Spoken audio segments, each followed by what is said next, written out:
ሰላም ጤና ይስጥልኝ። ይህ የአማርኛ መጽሐፍት የዩቲዩብ የትረካ ቻናል ነው።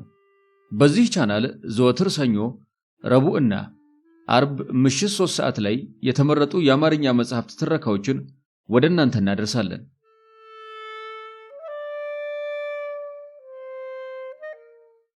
በዛሬው የትረካ ሰዓታችን ጌታነህ ደጉ አዝማሪው ልቤ ከተሰኘው በ2015 ዓ.ም ለህትመት ካበቃው የአጫጭር ታሪኮች ስብስብ ከሆነው መጽሐፍ ውስጥ ያገኘነውን አርከለዲስ ቀማሚው ካህን የተሰኘውን ታሪክ ወደ እናንተ እናደርሳለን። ትረካውን ማድመጥ ሲጀምሩ ቪዲዮን ላይክ ማድረግዎን አይርሱ። ቻናላችንን ሰብስክራይብ ካላደረጉ ሰብስክራይብ በማድረግ የቻናላችን ቤተሰብ ይሁኑ። እስከ ትረካው ማብቂያ ድረስ አብራችሁን ቆዩ።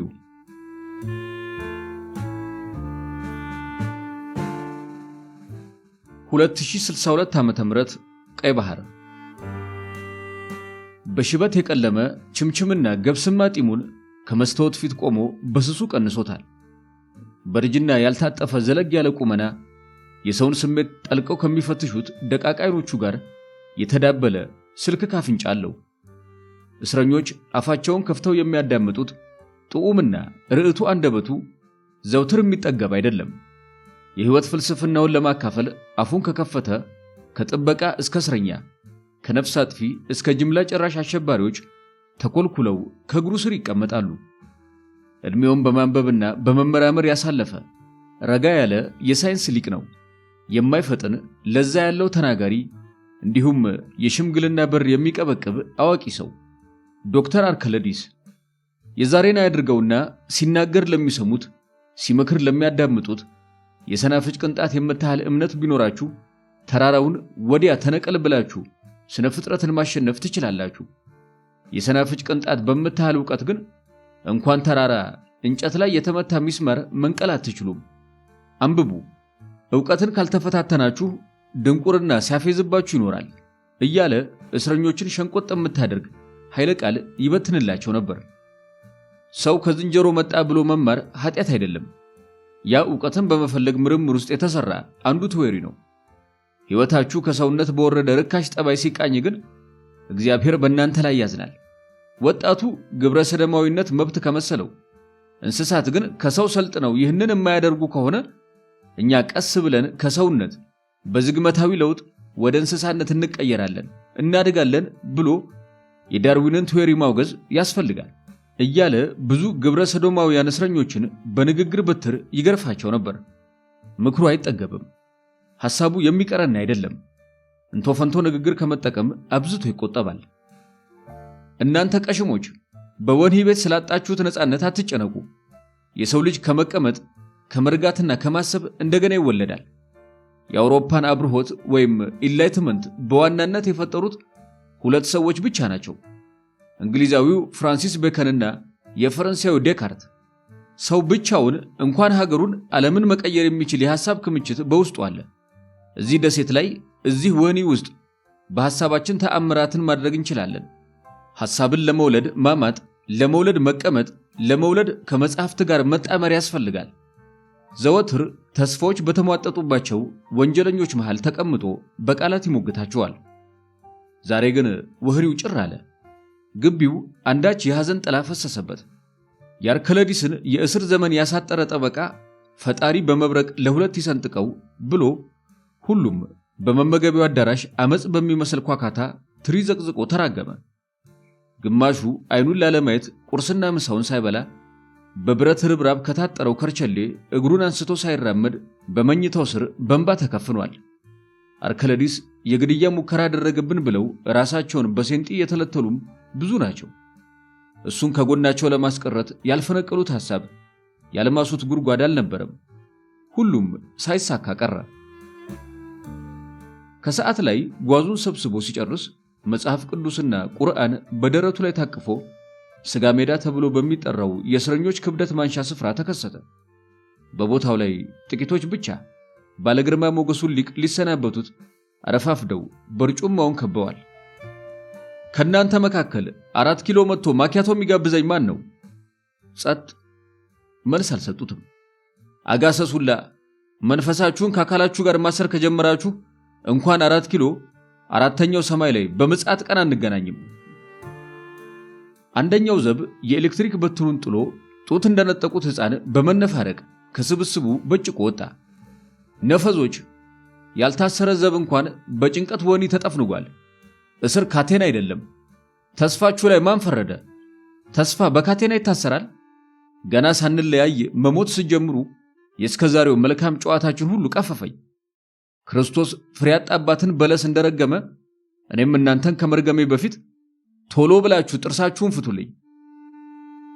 እምባ ያቆረ ዓይናቸውን በግንባራቸው ሸብበው ለይምሰል ጥርሳቸውን ከፈቱለት። አንደኛው ከመካከላቸው በድንዛዜ ፈጦ ተቀምጧል። በሐሰት ምስክር ዕድሜ ልክ ተፈርዶበት ወህኒ ከመጣ ገና ሳምንት አልሞላውም። እስኪ አንድ እውነት ንገሩኝ አለ ወጣቱ። ድምፀቱ ሳይቀር የተስፋ መቁረጡን ዳርቻ ያሳብቅበት ነበር። እውነት እንደኔ ተበድለሃል? ተስፋ ቢስ ከመሆን ድዊስ ታክመህ ታውቃለህ? ተስፋ መስጠት እኮ በተስፋ የመታጨቅን ያህል ከባድ ነገር አይደለም። ሰው የሚጠቅምህን ከነገረህ ከእሺታ ለምን ትለግማለህ? ምክንያቱም መካሪዎች ስትባሉ የሰው ቁስል ለማከም አጉል ተስፋ በመስጠት ችክ የምትሉ ደደቦች ናችሁ። ሁሉም በድንጋጤና በቁጣ ወጣቱ ላይ አልጎመጎመ። ወጣቱ ግን አንባርቆ በመለሰው ኃይለ ቃል አንዳች አልተደናገጠም ነበር። ጨለማ ሆነው የሚታዩት የወደፊት ዘመናት ሳይፈልግ ጭፍን አድርገውታል። አርከለዲስም በፈንታው ፈገግ አለና የጉንጭ ጢሙን ባይበሉባው እየፈተገ ከመካከላቸው በቅርበት ያገኘውን የሞት ፍርድ ተጠባባቂ ተደግፎ በሚያስገመግም ድምፁ እንዲህ ሲል ታሪኩን ማውጋት ጀመረ። ስማኝ ወጣቱ፣ እኔ ለምሳሌ ከመክሸፍ የለመለምኩ ከድድብና የነቃው የአንድ ተአምረኛ ሰው የንግግር ውጤት ነኝ። ያ ሰው ማን ነው ብሎ ጠየቀ ወጣቱ። አገኘሁት እንጂ እስካሁን ድረስ ማን መሆኑን አላወኩም፣ ግን ስለጠቀመኝ ልንገርህ። በምኩራብ በገሊላና በደብረ ዘይት እየተመላለሰ ወንጌል እንደሰበከው ልክ እንደ ክርስቶስ ጡም ተስፋ ጡም ገጠመኙን በትውስታ መለስ ብሎ እንዲህ ሲል መተረክ ጀመረ። ያ ሰው በሕይወት ዘመኔ ካየኋቸው ልሂቃን ሁሉ ይለያል። በወቅቱ የ12ኛ ክፍል ተማሪ ነበርኩ። አንድ ቀን ታዲያ እግሬ በመራኝ መንገድ ስኳትን ከሀያት ወደ ጦር ኃይሎች በሚተም ባለ 2 ፉርጎ ባቡር ውስጥ ተቀምጫለሁ። ድብርቴን ወደምረሳበት ስፍራ በደመ ነፍስ እጓዛለሁ። አካሄዴም ልቅም ልጠጣ ወይም ደግሞ ላጨስ ይመስለኛል። ታዲያ እኔ በነበርኩበት ፉርጎ መሃል ዕድሜው ወደ 40ዎቹ መጀመሪያ የሚጠጋ ጎልማሳ ሰው ተቀምጦ አየሁ። መንፈሱ የረጋ፣ አይኖቹ የማንንም እንቅስቃሴ ከመቅዳት የተቆጠቡ ናቸው። አለባበሱ ይማርካል። በቀይ ዳማ ግንባሩ ላይ የተነቀሰው ዘመናዊ መስቀል ምን ያህል ልብ እንደሚገዛ ልነግርህ አልችልም። ከሸሚዝ ኮሌታው ስር የመነኮሳት መቁጠሪያ አንጠልጥሎ ጥቁር የቆዳ ሳምሶኔት በጭኑ ላይ አስቀምጧል። በሕይወቴ ገና ሳላውቀው እሱን በሆን ብዬ የተመኘሁት የመጀመሪያው ሰው ነበር። ለምን እንደሆነ ባላውቅም ልደታ ስንደርስ ይህንን ማራኪ ጎልማሳ ተከትየው ለመውረድ ተገደድኩኝ። የመከተሌን ምክንያት አላውቀውም። ከመቀመጫዬ ስነሳ አጋጣሚ ሆኖ መንቀሳቀስ የጀመረው ባቡር በአፍጢሜ ከነበለኝ። አይዞህ እኔ ልደፋ በእዝነት ያላባበለኝ ሰው አልነበረም። ያ ሰው ለምን በተፈጠረው ያወዳደቄ ግርግር ዞሮ ሳይመለከተኝ ተራመደ። አይኖቼ ወድቄ ካለሁበት እንኳን የጎልማሳውን እግር ከመከተል ለምን እንዳልተገቱ አሁን ድረስ ይገርመኛል። ከባቡር ጣቢያ ወጥቼ ወደ ገባበት የመኖሪያ መንደር ተከትዮ ሰጠምኩ። የለም እያየኸው ከተሰወረብህ ነገር በላይ ምን አስደንጋጭ ክስተት አለ? ቅየት ላይ የተላጠብኩ እስኪመስለኝ በገዛ ድርጊቴ ተበሳጭቼ ኪሴ ስር የተወሸቀችውን ሲጋራ ለኩሼ ወደ መጣሁበት አቅጣጫ ፊቴን ስመልስ ለካ ሰውየው ከጀርባዬ ብቅ ብሎ አፍጥጦብኛል። ለምን ትከተለኛለህ? ፊቱ ያስፈራል። አፌ ሁሉ ተሳሰረ። ያኔ ገና ጥጋብ ያልበረደልኝ ወጠጤና ቀዥቃያ ሰው መሆኔን በላላ ቀበቶ ያንጀለጀልኩት ሱሪና ከመፈተላቸው ብዛት እንደ ጥያ ተክል ድንጋይ ሾልለው የቆሙት የጠጉሬ ቅስቶች ምስክር ነበሩ። ግልምጫው ከዱላ በላይ ሲገርፈኝ አይኖቼ በማላውቀው ምክንያት አንዳች እርጥበት አፈለቁ። ምን ሆንክ? በገዛም ባይ ተቆጣኝ። ምንም ከፍቶኝ ነው። ገና ሳገኝህ ገና ሳላውቅህ አንተን መሆን ተመኘሁ። በአንተነት ውስጥ ምን ጎደለ? ተስፋ። በዛ ስሜት ተወጥሬ ክርስቶስን አግኝቼው ቢሆን ኖሮ በእግሩ ስር ወድቄ ጫማውን በእንባ ጠርግለት ነበር። ቀና ብዬ ስመለከተው አይኖቹን አንገቴ ስር ተክሎ የመስቀል ንቅሳቴን ሲመለከት ማፈሬ በእጥፍ ጨመረ። ማን ነው አንገቴ ላይ የተሰቀለው? ክርስቶስ። በቀኝ ኪሴ የተወሸቀውስ? እጄን በፍጥነት ወደ ቀኝ ኪሴ ጨመርኩት። ሲጋራ፣ ትንባሆ ነው። አንዱን ምረጥ፣ የተሰቀለውን አሊያም የተወሸቀውን፣ ተስፋህን ወይም ሞትህን። ለሁለት ጌቶች መገዛት የሚቻለው ማንም የለም። አንደኛውን ይመርጣል ሌላኛውን ይጠላል ሲባል አልሰማህም? መለወጥ ትፈልጋለህ? አዎ። 80 አህዱ መጽሐፍ ቅዱስ ከቦርሳው ስር አውጥቶ ሰጠኝ። ዓለምህን ገነት ለማድረግ ምን ይገድብሃል?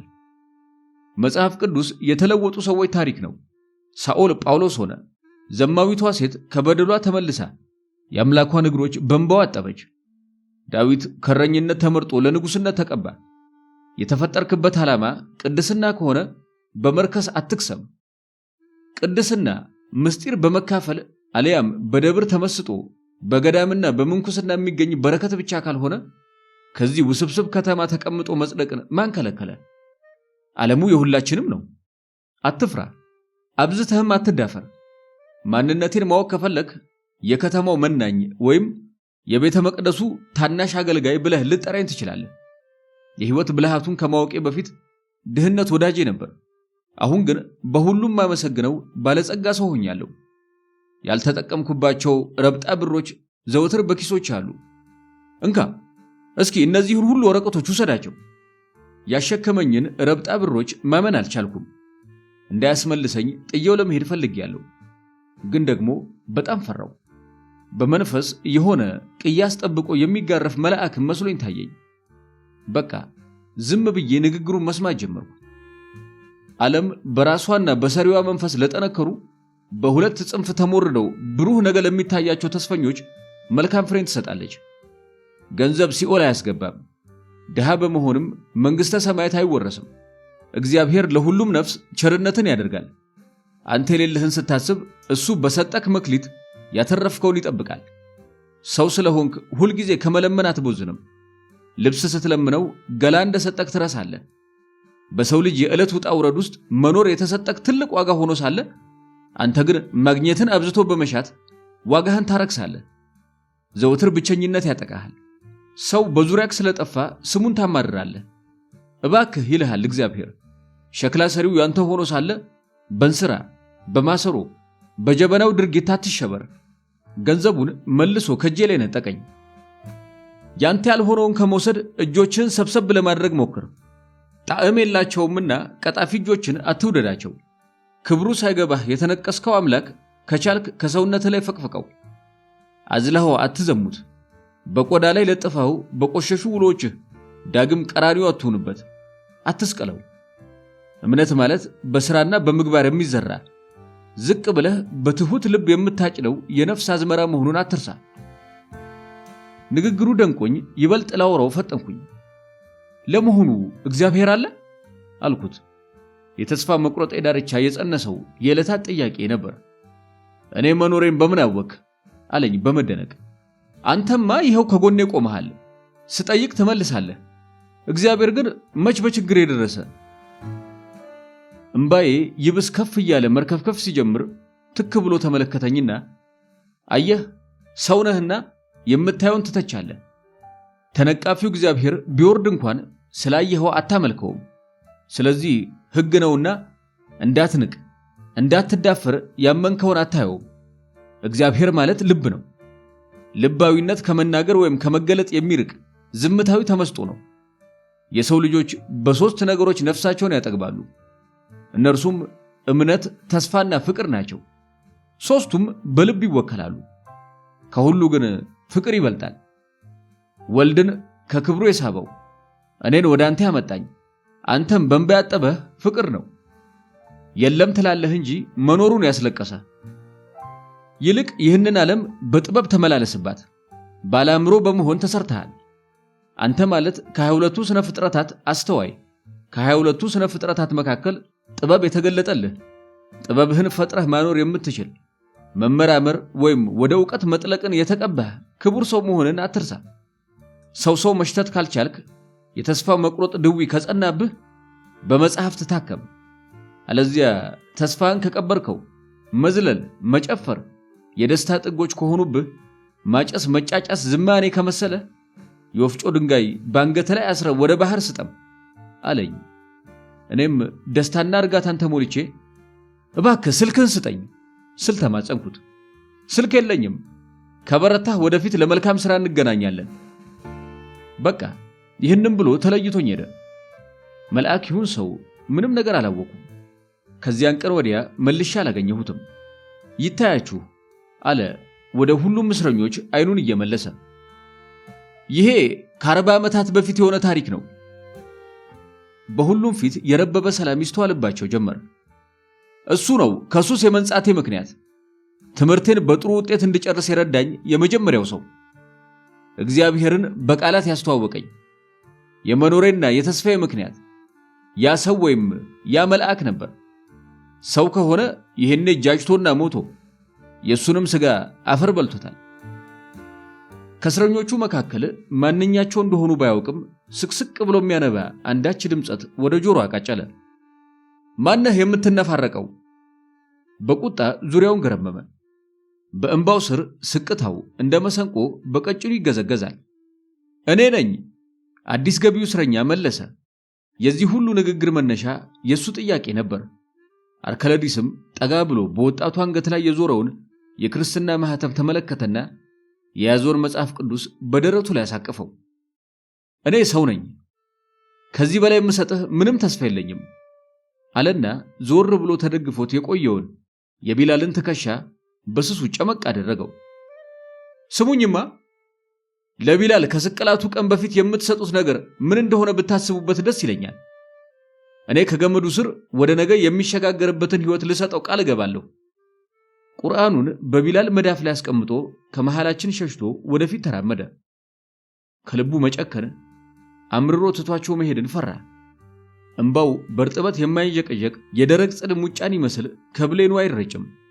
ለመጨረሻ ጊዜ ፊቱን መልሶ እንዲህ አላቸው። ሕይወትና አጋጣሚ የናፍቆት አቃጣሪ ወዳጆች ናቸው። ኑሮ እንዲህ ናት። ትላንት ያገኛችሁትን ሰው ዛሬ ትሸኙታላችሁ። ነገ ማን ወደ እናንተ እንደሚመጣ አስቀድማችሁ ብታውቁ ኑሮ ስለሄደው አብዝታችሁ ባላሰባችሁ ነበር። ሁሌም በማግኘትና በመገናኘት ውስጥ ጥጋብ የለም። እንደ ቀላል ብድግ ብላችሁ በቃ ያ ቢሄድ ሌላኛው ይተካል አትሉ። ግን እመኑኝ፣ ለደስታችሁ ስትሉ ሁሌም ከፊት ለፊት የተሻለ ጠብቁ። የነበረ ሲሄድ አዲስ ለሚተካው ሰው ልባችሁን ክፈቱለት። የእውነት ወዳችኋለሁ። ከሥጋ እስር መንፈሳችሁን እንድትፈቱ ለ7 ዓመት በከርቸሌው የታደስኩባቸውን ምርጥ 500 መጻሕፍት ለግምጃ ቤቱ ሰጥቻለሁ። ሐሳቦችን ያለ ስስት ተመጋገቡ።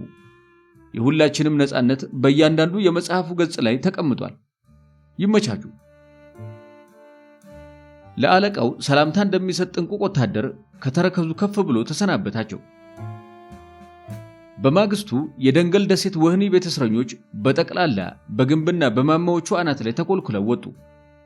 በሚያስተጋባ ህብረ ዝማሬ በአርከለዲስ አፍ ዘወትር የሚንቆረቆረውን ሀገራዊ መዝሙር በህብረት እያዜሙ ጀልባው ከሰው ሰራሹ የደንገል ደሴት ርቆ እስኪሄድ ድረስ ባልተንቀራጨጨ ትንፋሽ ለ6 ደቂቃ በፉጨትና በጭብጨባ እንዲሁም በዜማዎች ማዕበል የሚወዱትን ሊቅ ወደ ቤቱ ወደ ነጻነቱ ምድር ሸኙት።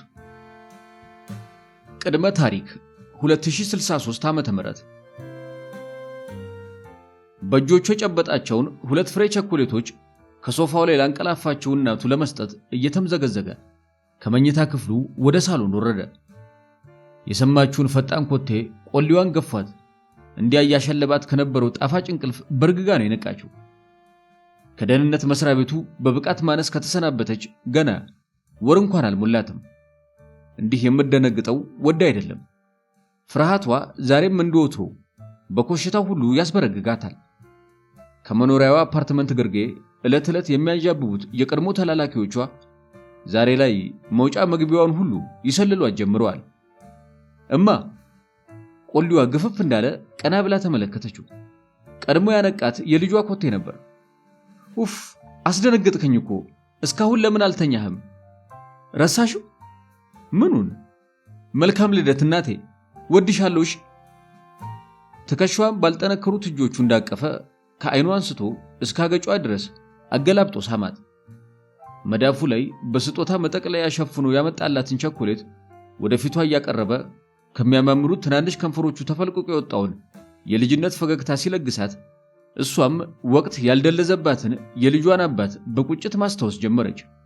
የሌለውን ሳይነግራት የተሰወረውን ባሏን። ጵንኤል እስኪ ሳትዋሽ ንገረኝ፣ ይህንን ስጦታ ለልደቴ እንድትሰጠኝ ማን ገዛለህ? ትምህርት ቤት እየመጣ ለሕፃናቱ ተረት የሚነግረው ሰውዬ፣ ያለቃ ገብረሃናን ገጸ ባህሪ የሚተውነው ያ እኔም በጣም የሚወደኝ ጢማሙ ገብረሃና አለ ልጇ ጵንኤል። ታዲያ ዛሬ ልደቴ እንደሆነ ማን ነገረው? እኔ ነኝ። አትዋሸኝ። አይ እሱ እኮ የሁሉንም ሕፃናት በሆድ የሚያስቡትን ነገር ራሱ ያውቃል። አስማተኛ ነው። በእጁ ላይ ያፈነውን ስጦታ ተቀብላ ወደ እቅፉ አስጠጋችው። በሥራ ብዛት ያልጠገበችው የልጅነት ጠረኑ አሁንም ከገላው ላይ አለ። ልጇን በቅጡ ለመንከባከብ ነገ እያለች ከምትይዘው ቀጠሮ የተረፉትን የዛሬውን አዲስ ቀን ዕለት በዕለት በሌላ ነገ ትተካዋለች። እንዴ ጭራሽ ዛላን ቸኮሌት! ቀና ብላ ፈጠጠችበት፣ ሌላ የደበቃት እውነት እንዳለ በሆዷ በመጠርጠር። እና እስኪ ወደዚህ ጭኖቿ ላይ አስቀምጣ እንደ አባቱ ከርድዶ የጎፈረ ጠጉሩን እያሻሸች ስለ ጢማሙ ገብረሃና ጠየቀችው። በጣም ወዳችኋለሁ፣ በጣም እሳቸው ከመጡ ጊዜ ጀምሮ የማላውቀውን አባቴን ያገኘው ይመስለኛል። እንዲያውም ከአባቴ አስበልጬ በጣም ብዙ ወዳችኋለሁ። የምፈልገውን ሁሉ ያውቃሉ። አሻንጉሊት የገዙልኝ፣ ፒያኖ ያለማመዱኝ እሳቸው እንደሆኑ አታውቂም አይደል? ደግሞ ጵንኤል ንግግሩን በንዴት አቋረጠችው። ቀናቷን ውጣ ለማለፍ እድል የማይሰጥ አሰልቺ ልብ እንዳላት ሰው ሳይነግራት ታውቀዋለች። ሂድ በቃ ተኛ። ነገ ቆንጆ ቦታ እንሄዳለን። ትወደኛለህ አይደል? አዎ። አሁን ሳመኝና ወደ ክፍል ገብተተኛ። ጉንጮቿን ስሞ ወደ መኝታ ክፍሉ የሚያደርሱትን ደረጃዎች ማዝገም ሲጀምር በንዴት የያዘችውን ቸኮሌት ጠረጴዛ ላይ ወርውራ ሶፋው ላይ በጀርባዋ ተነጠፈች። የጵንኤል ኮቴ ገና ከሳሎኑ የመወጣጫ ደረጃዎች ላይ ፈቅ አላለም ነበር። ኳካታውን ተከትሎ ከልጇ ጋር አይን ለአይን ተፋጠጡ። ልታስከፋው አትፈልግም። የጣለችውን ቸኮሌት ከጠረጴዛው ላይ አንስታ እንደገና መክፈት ጀመረች። በልተኛ። ኮቴውን አንስቶ ወደ መኝታ ክፍሉ ገባ። የቸኮሌት ምርጫዋን ስላወቀላት የልጇ የቅርብ ሰው ስለ ጢማሙ ገብረሃና በቁጭት እያንሰላሰለች ከቸኮሌቱ ላይ ሩቡን ቆርሳ ጎረሰችው። ወዲያው ስልኳ ጠራ። እንዲያ ካለ የቸኮሌት ጣዕም በድንጋጤ የሚያላቅቅ ሰቅጣጭ የስልክ ድምፅ። በመስቀለኛ ጣቶቿ ገጧን እያማተበች ሄሎ አለች ሄሪያ። እንደምን አመሹ ልዕልት ሄሪያ? እግዚአብሔር ይመስገን። ማን ልበል? የምታውቀው ድምፅ አልነበረም። አርከለዲስ እባላለሁ። በቀድሞ ስራሽ ከባልደረቦችሽ ጋር አሸባሪና ነፍሰ ገዳይ ነህ በማለት ወህኒ የከተትሽኝ ወንጀለኛ አስታወሽኝ? መፈታቴን አልሰማሽም መሰል። ከሶፋው ላይ በድንጋጤ ተነስታ በሌላኛው ጥግ ከተቀመጠው የመስመር ስልክ ላይ እጇን ጣለች። ወደ ቀድሞ አለቆቿ ለመደወል። ወደ ማን ልትደውይ አስበሽ ነው? አለቆችሽ እንኳን ከሚስቶቻቸው ቅፍ ከወደቁ ሰዓታት አለፉ። ይልቅ የመስመር ስልኩን አስቀምጪው። ወደ መጋረጃዎቹ ተጠግታ የሳሎኑን ገመና ለአልፎ ሂያጅ የሚያሳዩትን ክፍተቶች ሁሉ ዘጋቻቸው። ስማ፣ የትም ብትሆን አልፈራህም። እሺ? አልታወቀሽም? መስኮቶቹን በመዝጋት ፍርሃትሽን ጀመርሽ እኮ። ከጥቂት ደቂቃዎች በፊት እጄ ላይ ወድቀሻል። አሁን ጊዜው ደርሷል። ችሎታዬን ተጠቅሜ የፈለግኩትን ላዝሽ እችላለሁ። ከት ብላ ሳቀች።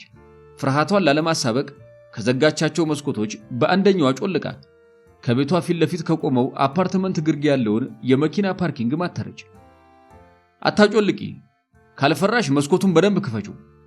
በድንጋጤ ወደ ኋላ ወደቀች። ሰይጣን! በሚንቀጠቀጡ ጣቶቿ ሳታስበው ስልኩን ዘጋችበት። ከልቧ ደንግጣለች።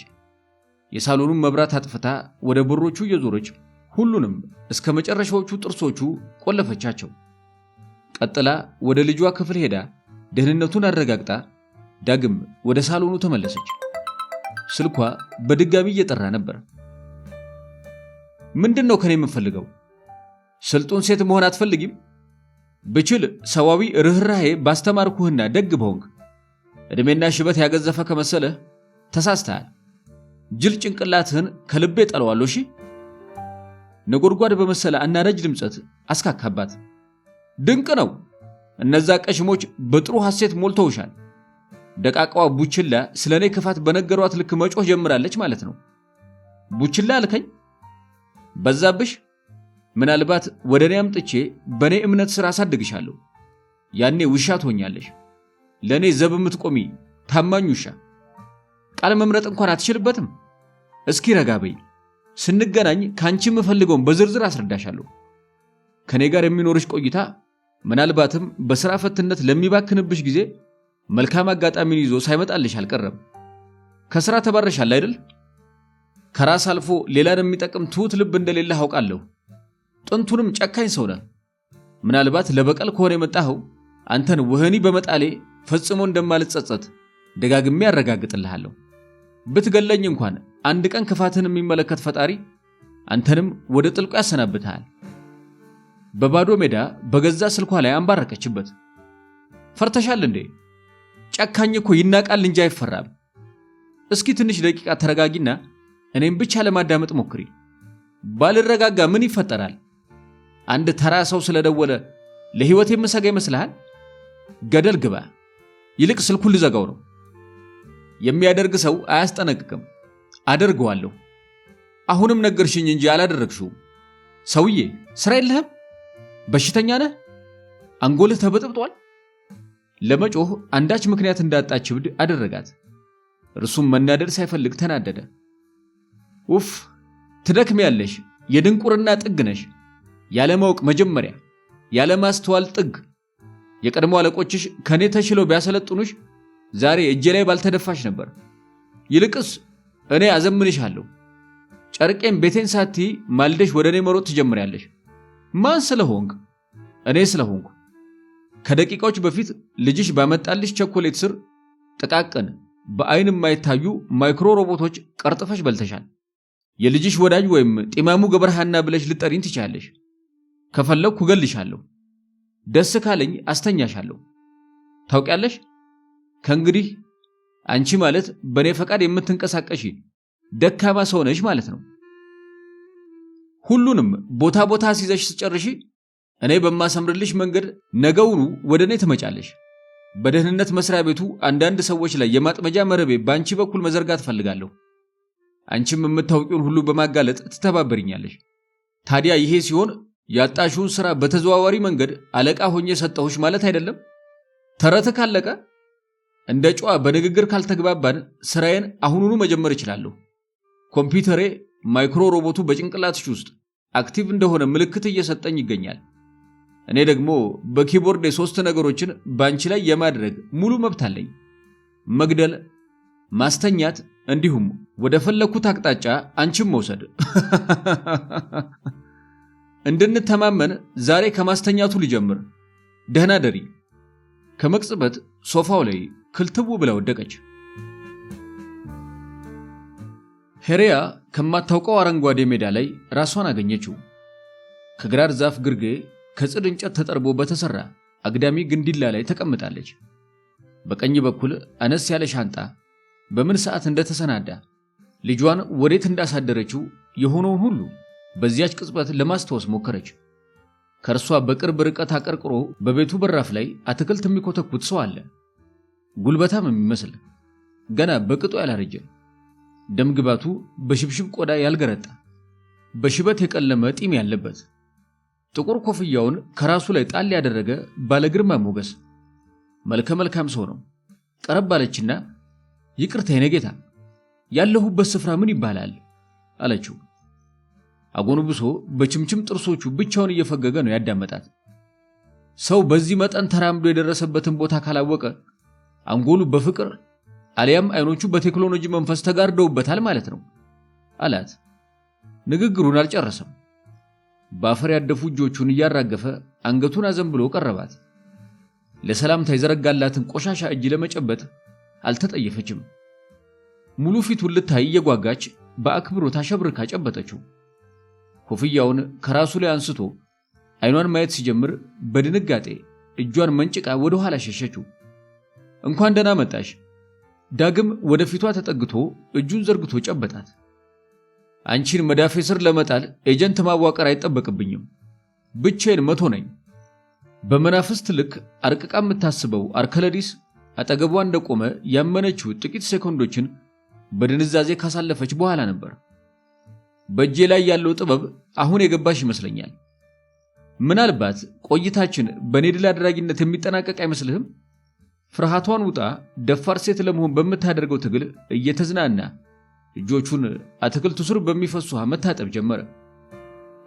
ከእግሩ ቁርጭምጭሚት አንስታ እስከ ራስ ጠጉሩ ድረስ ተመለከተችው። የጠበቅኩትን ያህል አልገረጣህም። አሁንም እንደ በፊቱ የክፋት ገጽ የሌለበት ቆንጆ ሽማግሌ ነህ። ክፋት የፉንጋዎች ድርጊት ይመስልሻል? በምናቤ እንደዛ ስላለሁ ሁላችሁም ቀሽሞች ናችሁ ማለት ነው አለ ከደረቱ በሚነሳ ድምፅ የለሽ ሳቅ እያፌዘ። ከራስህ ጋር አትሟገት። ቀሽም ብሆን አንተም አትፈልገኝም ነበር። ምናልባት አንቺን ባሰለጥን ያለ ጥርጥር እንደምጸድቅ አምኜበት ቢሆንስ? በዚያ ላይ ባለማወቅሽ ምክንያት ከሥራ ተባረሻል። በስንፍናሽ።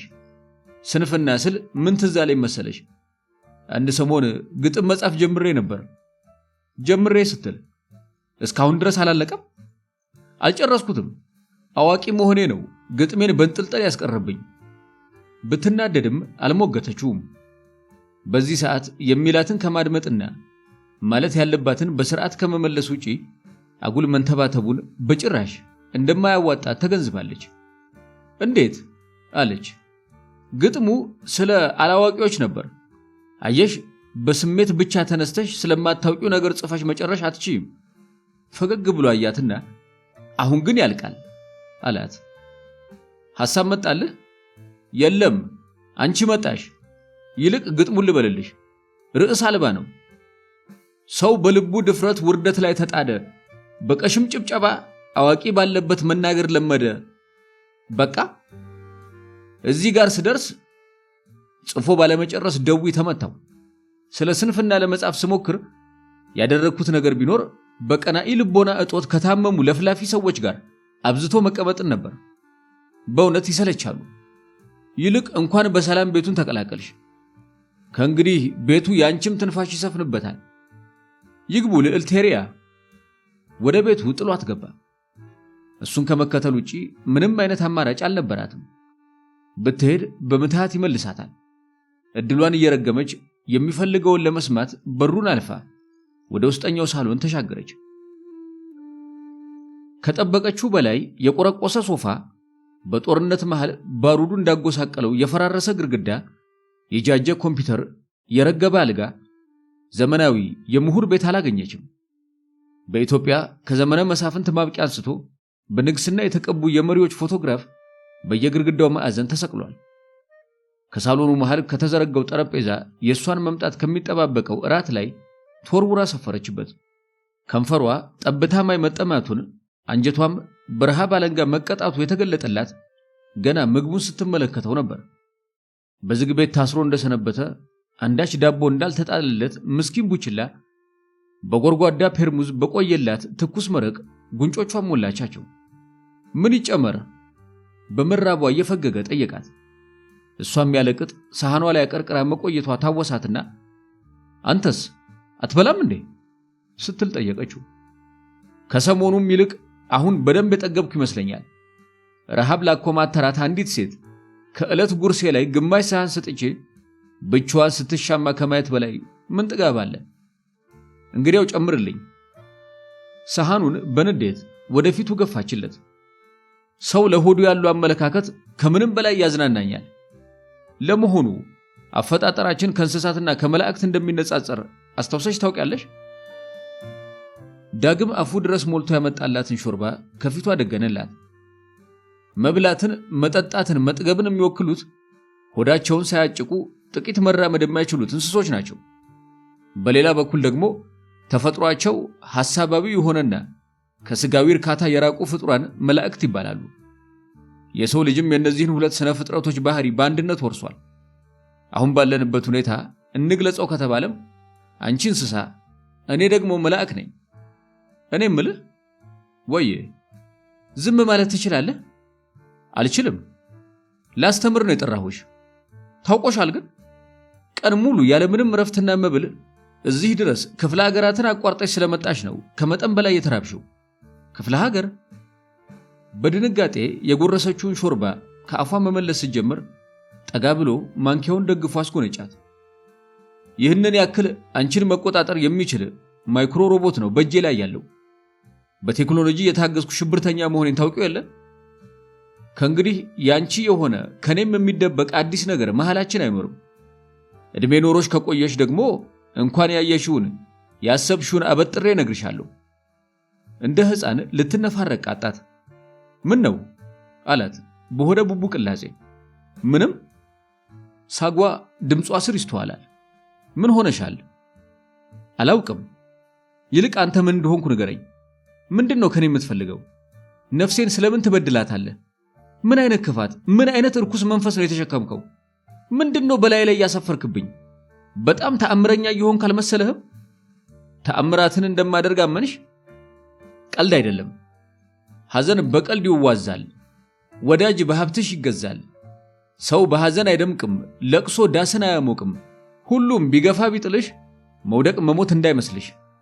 ቁልቁል ዳገት ተራመጂ፣ ከእንባ ሳቅሽን ውደጂ፣ ከሞት ካፈር እንዳትወድቂ ሳቂ።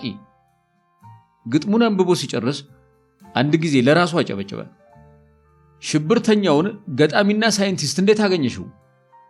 ጥርሷን ገጥማ የግዷን ፈገግ አለችለት። ላለመሸነፍ የሚከፈት ጠባብ የአፍ ወገግታ። እንደ እብድ እያገጠጠች ሲላት ደግሞ እያነባች ለገዛ ራሷ ምን ሁኔታ ላይ እንዳለች ለመረዳት ከብዷታል። የዘረገፈችውን ለምቦጭ ሰብስባ ቀና ብላ የቤቱን ገመና ማስተዋል ጀመረች። ሾርባው ከቤትክ በላይ ይጣፍጣል፣ ግን እንደጠበኩት ዘመናዊ ሰው አይደለህም አለች ሄሪያ። የአፍሪካውያን ምሁራን ዕጣ ፈንታ ይኸው ነው። ዕውቀትሽ እንደ ክምር ሰገራ ለመሪዎችሽ ይሸታል። በገዛ ቤትሽ በገዛ ሕዝብሽ ፊት የምታውቂውን እንድትክጂ፣ መሆን ያለበትን እንዳትናገሪ ትረፊ ካለሽ በሰደፍ ገደቢስ ከሆንሽ ደግሞ በአፈሙዝ ትመክኛለሽ። ያኔ ሙያሽ ከመታፈን የሚወለድ ቅመም ይኖረውና ወጣም ሆኖ መቅረት ግድ ይልሻል። ታዲያ ሙያን እንድቀምስ ነው እዚህ ድረስ የጠራኸኝ? አየሽ፣ ሕይወትን ከጥላሸታማ ገጽ መግለጽ ስትጀምሪ አርፍደሽ ለምትደርሽባቸው ነጭ ገጾች ክብር ይኖርሻል። ከዚህ ሳሎን የተለየ ድንቅ አዳራሽ ከጥቂት ሰዓታት በኋላ አስጎበኝሻለሁ። ለማየት ዝግጁ ነሽ? መስማማቷን ለመግለጽ አንገቷን በአዎንታ ነቅንቃ ወደ አቋረጠችው ትኩስ ሾርባ አቀረቀረች። የምትጠግብ ባለመሆኑ አደነቀው። ሰከን ባሉ አይኖቹ ሊፈትሻት ፊት ለፊቷ ተቀመጠና ለመሆኑ ባልሽ የት ደረሰ ሲል ጠየቃት። ገደል ገባ። እልህና ቁጣን አዳብሎ የያዘ የዘውትር አጸፋዊ መልሷ ነበር። ባሏ ከተሰወረ 4 ዓመታት ተቆጥረዋል። ያላንዳች ስንብት ጓዙን ጥሎ የውሃ ሽታ ከሆነባት ወዲያ የሴሰኝነቱ ጥግ ከሷ አርቆ እንደወሰደው አብዝታ ታንሰላስላለች። መቼም የመጥፋቱን ምክንያት በተራ መላመት የደመደምሽ ከንቱ ሴት አትመስይኝም። የሄደው ስላልፈለገኝ ነው። ምናልባት ከኔ የተሻለች ሴት አግኝቶ ወንድ አይደል? እሱ ለራስሽ የሰጠሽው የማነስ ስሜት ሊሆን ይችላል። ሞቶልሽ ታስሮልሽ ወይም ያንቺን ጦስ ያለ ጥፋቱ ተቀብሎስ ቢሆን አበባ ሊገዛልሽ ባቀደበት አጋጣሚ ራት ሊጋብዝሽ ከስራው በወጣበት ቅጽበት ስላንቺ በመናገሩ ስላንቺ በመሟገቱስ ቢሆን የሞተው አሊያም የተሰወረው አታውቂም። የኛ ተፈጥሮ ለመፍረድ ከመፍጠኑ ለማመዛዘን ከመዘግየቱ የተነሳ ሁሉም ሰዎች እኛን ለማጥቃት የከበቡን ይመስለናል። 20 ዓመት የተዋደድንበትን ተፈጥሮ ለአንዲት ደቂቃ ቁርሾ እጅ ሲሰጥ እናያለን። 100 ፍቅር በአንድ ጥላቻ አጣፍተን ባዷችንን መመለስ ልማዳችን ነው። ሳታስበው በቁጭትና በጸጸት የሾለኩ 2 የእንባ ኳሶች አፍስሳ ወደ ጎን ጠራረገችው። ፍቅር በምንም ይቀናል። ሲከፋ በጎ ምክንያት ከመደርደር ይልቅ ግራ የተጋባ ልብህን ታዳምጠዋለህ። ውስጥህ ዕድሜ ልክ የኔ ነው ብሎ ላፈቀረው ሰው የሚሰጠውን ቦታ ዳግም ለማንም አያዘጋጅልህም። ያ ሰው ሲሄድ ዓለም ሁሉ ወና ነው። ለመሆኑ አፍቅረህ ታውቃለህ? ከሁሉ አስበልጬ በልጅነት ፍቅር አምናለሁ። እኔ ደግሞ ጨቅላ ሆኜ ልብ ቅርጽን በቀይ እስክሪብቶ የሞነጨርኩላት ሴት ትዝ አትለኝም። አላፈቀርኩም። ስለዚህ ስላልኖርከው ሕይወት አትፈላሰፍ። ምናልባት ጥሩ ጭንቅላት እንጂ ጥሩ ልብ ስለሌለህ ነው ዕድሜ ዘመንህን የኔ የምትለው ሰው ያላገኘኸው። በእኔ ጫማ እስካልተራመድክ ድረስ የኔ መፍረድ ከምን እንደመጣ አይገባህም። ስለ ፍቅር ያለሽ አመለካከት ደስ ይላል። ኖሬበት ነው ያወቅኩት። ሳይነግረኝ የጠፋው ባሌን ከልቤ ነበር የማፈቅረው። ደግሞ ገና ከዚህም በላይ እፈርድበታለሁ። አንድ ጥያቄ ልጠይቅሽ። በረጅሙ ተንፍሳ አንገቷን በሽታ ነቀነቀችለት። ሰው በምኑ ያፈቅራል ሲል ጠየቃት። በልቡ ነዋ። ስለ ቀድሞ ባልዋ የተነሳውን ጉዳይ ለመዘንጋት ጥያቄውን ከአፉ ነጥቃ በፍጥነት ነው የመለሰችለት። አየሽ፣ አንቺ እስካሁን የልማዳዊ ተረት ተረት ባለቤት ነሽ። እስኪ ለአንድ ጊዜም ቢሆን ወደ ዓለምሽ ተመልከቺ። በፍቅር ያበዱ ነፍሳት በጠቅላላ ያሰቡትን ባለማግኘት ስር የታመሙ ናቸው። መርሳትን አለመቻል የማፍቀር ጠባይ እንደሆነ አትርሺ። አእምሮ የሞተ ቀን ማፍቀርም ያን ጊዜ በመርሳት ስር ይቀበራል። እንደ ልማዳዊ ብሂል ልብን በማፍቀር ስር ተጠያቂ አታድርጊው። ሰው በአርቴፊሻል ልብ እየኖረም ማፍቀርን አላቆመም። ወደድሽም ጠላሽ የሰው ልጅ ተፈጥሯዊ ፍላጎቶች በጠቅላላ የአእምሮ ጽንሰቶች ናቸው። ፍቅርን ሲያጣ የሚሸበረው አእምሮ ነው። ሲገናኝ፣ ሲተቃቀፍ፣ ከንፈር ሲስም የሚረካው፣ ሲዘሙት የሚጠግበው አእምሮ ነው። መቆጣጠር ወደማንችለው ስሜት የሚከተን አእምሮ ነው። ልብ ከሐሳባችን ጋር ተናቦ በድንጋጤ ስለመታ አፍቃሪው በምንም ሳይንስ ልብ ሊሆን አይችልም። ይሄ ነው መልሱ? ገና ጥያቄውን አልጠየኩሽም። ባልሽን ከአእምሮሽ ስር ብታወጩ ደስ ይልሻል አይደል? ዳግም ወደ ቀደመው ርዕስ። አልችልማ አለች በድንፋታ። እኔ ማስረሳት እችላለሁ። ባርከለዲስ የእብደት ቃላት እንደ መብሸቅ አደረጋት። እርሱም ማልጎምጎሟን እስክጨርስ ጠበቃትና የምሬን ነው አላት ወደ ትከሻዋ እጁን እየሰደደ። ሰፊ መዳፉ አንገቷ ስር ሲጎተት እንደ መሸማቀቅ አድርጓታል። እንደ ውሽማ ሳይሆን እንደ አባት ነው ሊዳስሳት የሞከረው። ጉደኛ ሽማግሌ ነህ። በምን ደረትህ ታባብለኛለህ? የትኛው ትከሻህንስ እንተራሳለሁ?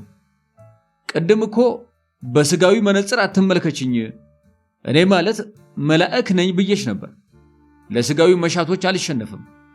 አእምሮዬ በሰጠኝ ዕውቀት አንቺን እዚህ ድረስ መጎተት ከቻልኩ ቀስ ብዬ ያለፈው ትዝታሽን ከአእምሮሽ ስር መጥረግ አይሳነኝም። ጥያቄው ግን ባልሽን መርሳት ትፈልጋለሽ ወይስ አትፈልጊም ነው። ንግግሩ ከእጆቹ ጋር እኩል ጠብቀው ሄሪያን ቁልቁል ደፈጠጧት። አልፈልግም። እምቦዋ ከስሜቷ ይሁን ከመታነቋ ሳይገባት ዳግም ሳጓ ተደመጠ። መርሳትም መረሳትም ያምሻል አይደል? እንኳንም ተፈቅሬ ቆነጃጅትን አላጃጃልኩ። ምን አለ ለልጅሽ እንኳን ብታዝኝለት። ብዙ መድከም አይጠበቅብህም። ልጄም ቢሆን ለሱ ያለኝን ፍቅር በሚገባ ያውቃል። ቀድሞ ነገር ከልጅሽ ጋር አትተዋወቂም እኮ። ለአንቺ የከሸፈ ፍቅር ስትይ አባት አድርጎ የሚቀበለውን ሰው እንኳን ነፍገሽዋል። እሱ የኔ ጉዳይ ነው። ልጅሽም ጉዳይሽ ሊሆን ይገባል። እናትነትን ወቂ። ደረትሽ ስር በቅጡ አቅፈሽ ያላባበልሽው የባልሽ ልጅ እያለ የማይመለስን ሰው ቀረ ብሎ መቆዘም ጤነኝነት አይደለም። በንዴት ሾርቧን ወደ መሬት ከነበለችው ተጠግታ ልትቦጫጭቀው አሰኛት። ይበልጥ ሆድ ባሳት። እና ምን ላድርግ? እናትም አባትም የመሆን አቅም ያለኝ ይመስልሃል? ስለ ስሜት ምን ታውቃለህ? ሴት ሆነክ ንጽህናህን ይዞ ስለሄደ ባል ምን ታውቃለህ? ስለ ባሏ ተናዳ ስለ ልጇ ምርር ብላ ለቀሰች። እርሺው፣ የማይጠቅምሽን አታስቢ፣ ስለ ቀረሰው አትቆዝሚ። ይልቅ የማዝሽን ስሪና የባልሽን ትዝታ ከራስሽ ላይ ተባብረን እንፋቀው። ቀስ እያለ መወራጨቷን ለመክላት እንዳትችል አድርጎ እቅፉ ስር አረጋጋት። ምስጢራዊ ስራዎቹን ወደሚሸሽግበት ወደ ታችኛው ክፍል እሷን ስለጠራበት አብይ ጉዳይ ሊያወያያት ይዟት ወረደ። ከድብርቷ እንድትወጣ በጣውላ ርብራብ ከተሰራው የላይኛው ክፍል መርገጫ ወለል ወደ ውስጠኛው የምድር ቤት የሚያሻግረውን ደረጃ ለማግኘት ጣሪያ ላይ ከተንጠለጠሉት የጌጣጌጥ ማንጠልጠያ ገመዶች አንደኛዋን ቁልቁል ጎትቶ ነበር። ጠበብ ያለች የሊፍት ደረጃ ተዘርግታ ውብና ማራኪ ወደ ሆነው የምድር ቤት የወረዱት። ዙሪያ ግድግዳው በመስታወት የተሰራ የተለያዩ አዳዲስ የሮቦት ዲዛይኖች በየማዕዘኑ የተንጠለጠሉበት መለስተኛ የምርምር ማዕከል ነው። ወደ ክፍሉ እንደዘለቁም ተጭኗት የቆየውን ድብርት ከሐሳቧ ነቅላ እንድታራግፍ አይኖቿን በቀጭን ጥለት ጋረዳቸው። ቀጠለና ወደ አይኖቿ ምንም አይነት ብርሃን እንደማይደርስ ለማረጋገጥ እጆቹን በፊቷ ላይ እያወዛወዘ አሁን ምን ይታይሻል ሲል ጠየቃት። ምንም፣ ጨለማ ነው። ወዲያው ኮምፒውተሩን ተጠግቶ በጭንቅላቷ ላይ መጫወት ጀመረ። ሳሎን ተቀምጠሻል እንበል። አይኖችሽ ከምትመለከችው እውነታ ለጥቂት ደቂቃ ቢጋረዱና ዳግም ወደ እይታሽ በተመለስሽ ጊዜ ራስሽን ገሃነም በሚመስል ስፍራ ላይ ብታገኙ ምን ይሰማሻል? ለምን አይኔን አስረ ስለ ገሃነም ጠይቀኛለህ? በቀጭን ወርቃማ ጥለት የተሸፈኑ አይኖቿን ከጽልመት ባላቀቀላት ጊዜ ራሷን ገነት በሚመስል ሰፊ ባህር ላይ ሁለት ሰው ከተሳፈረበት አነስተኛ ጀልባ ስር አገኘችው።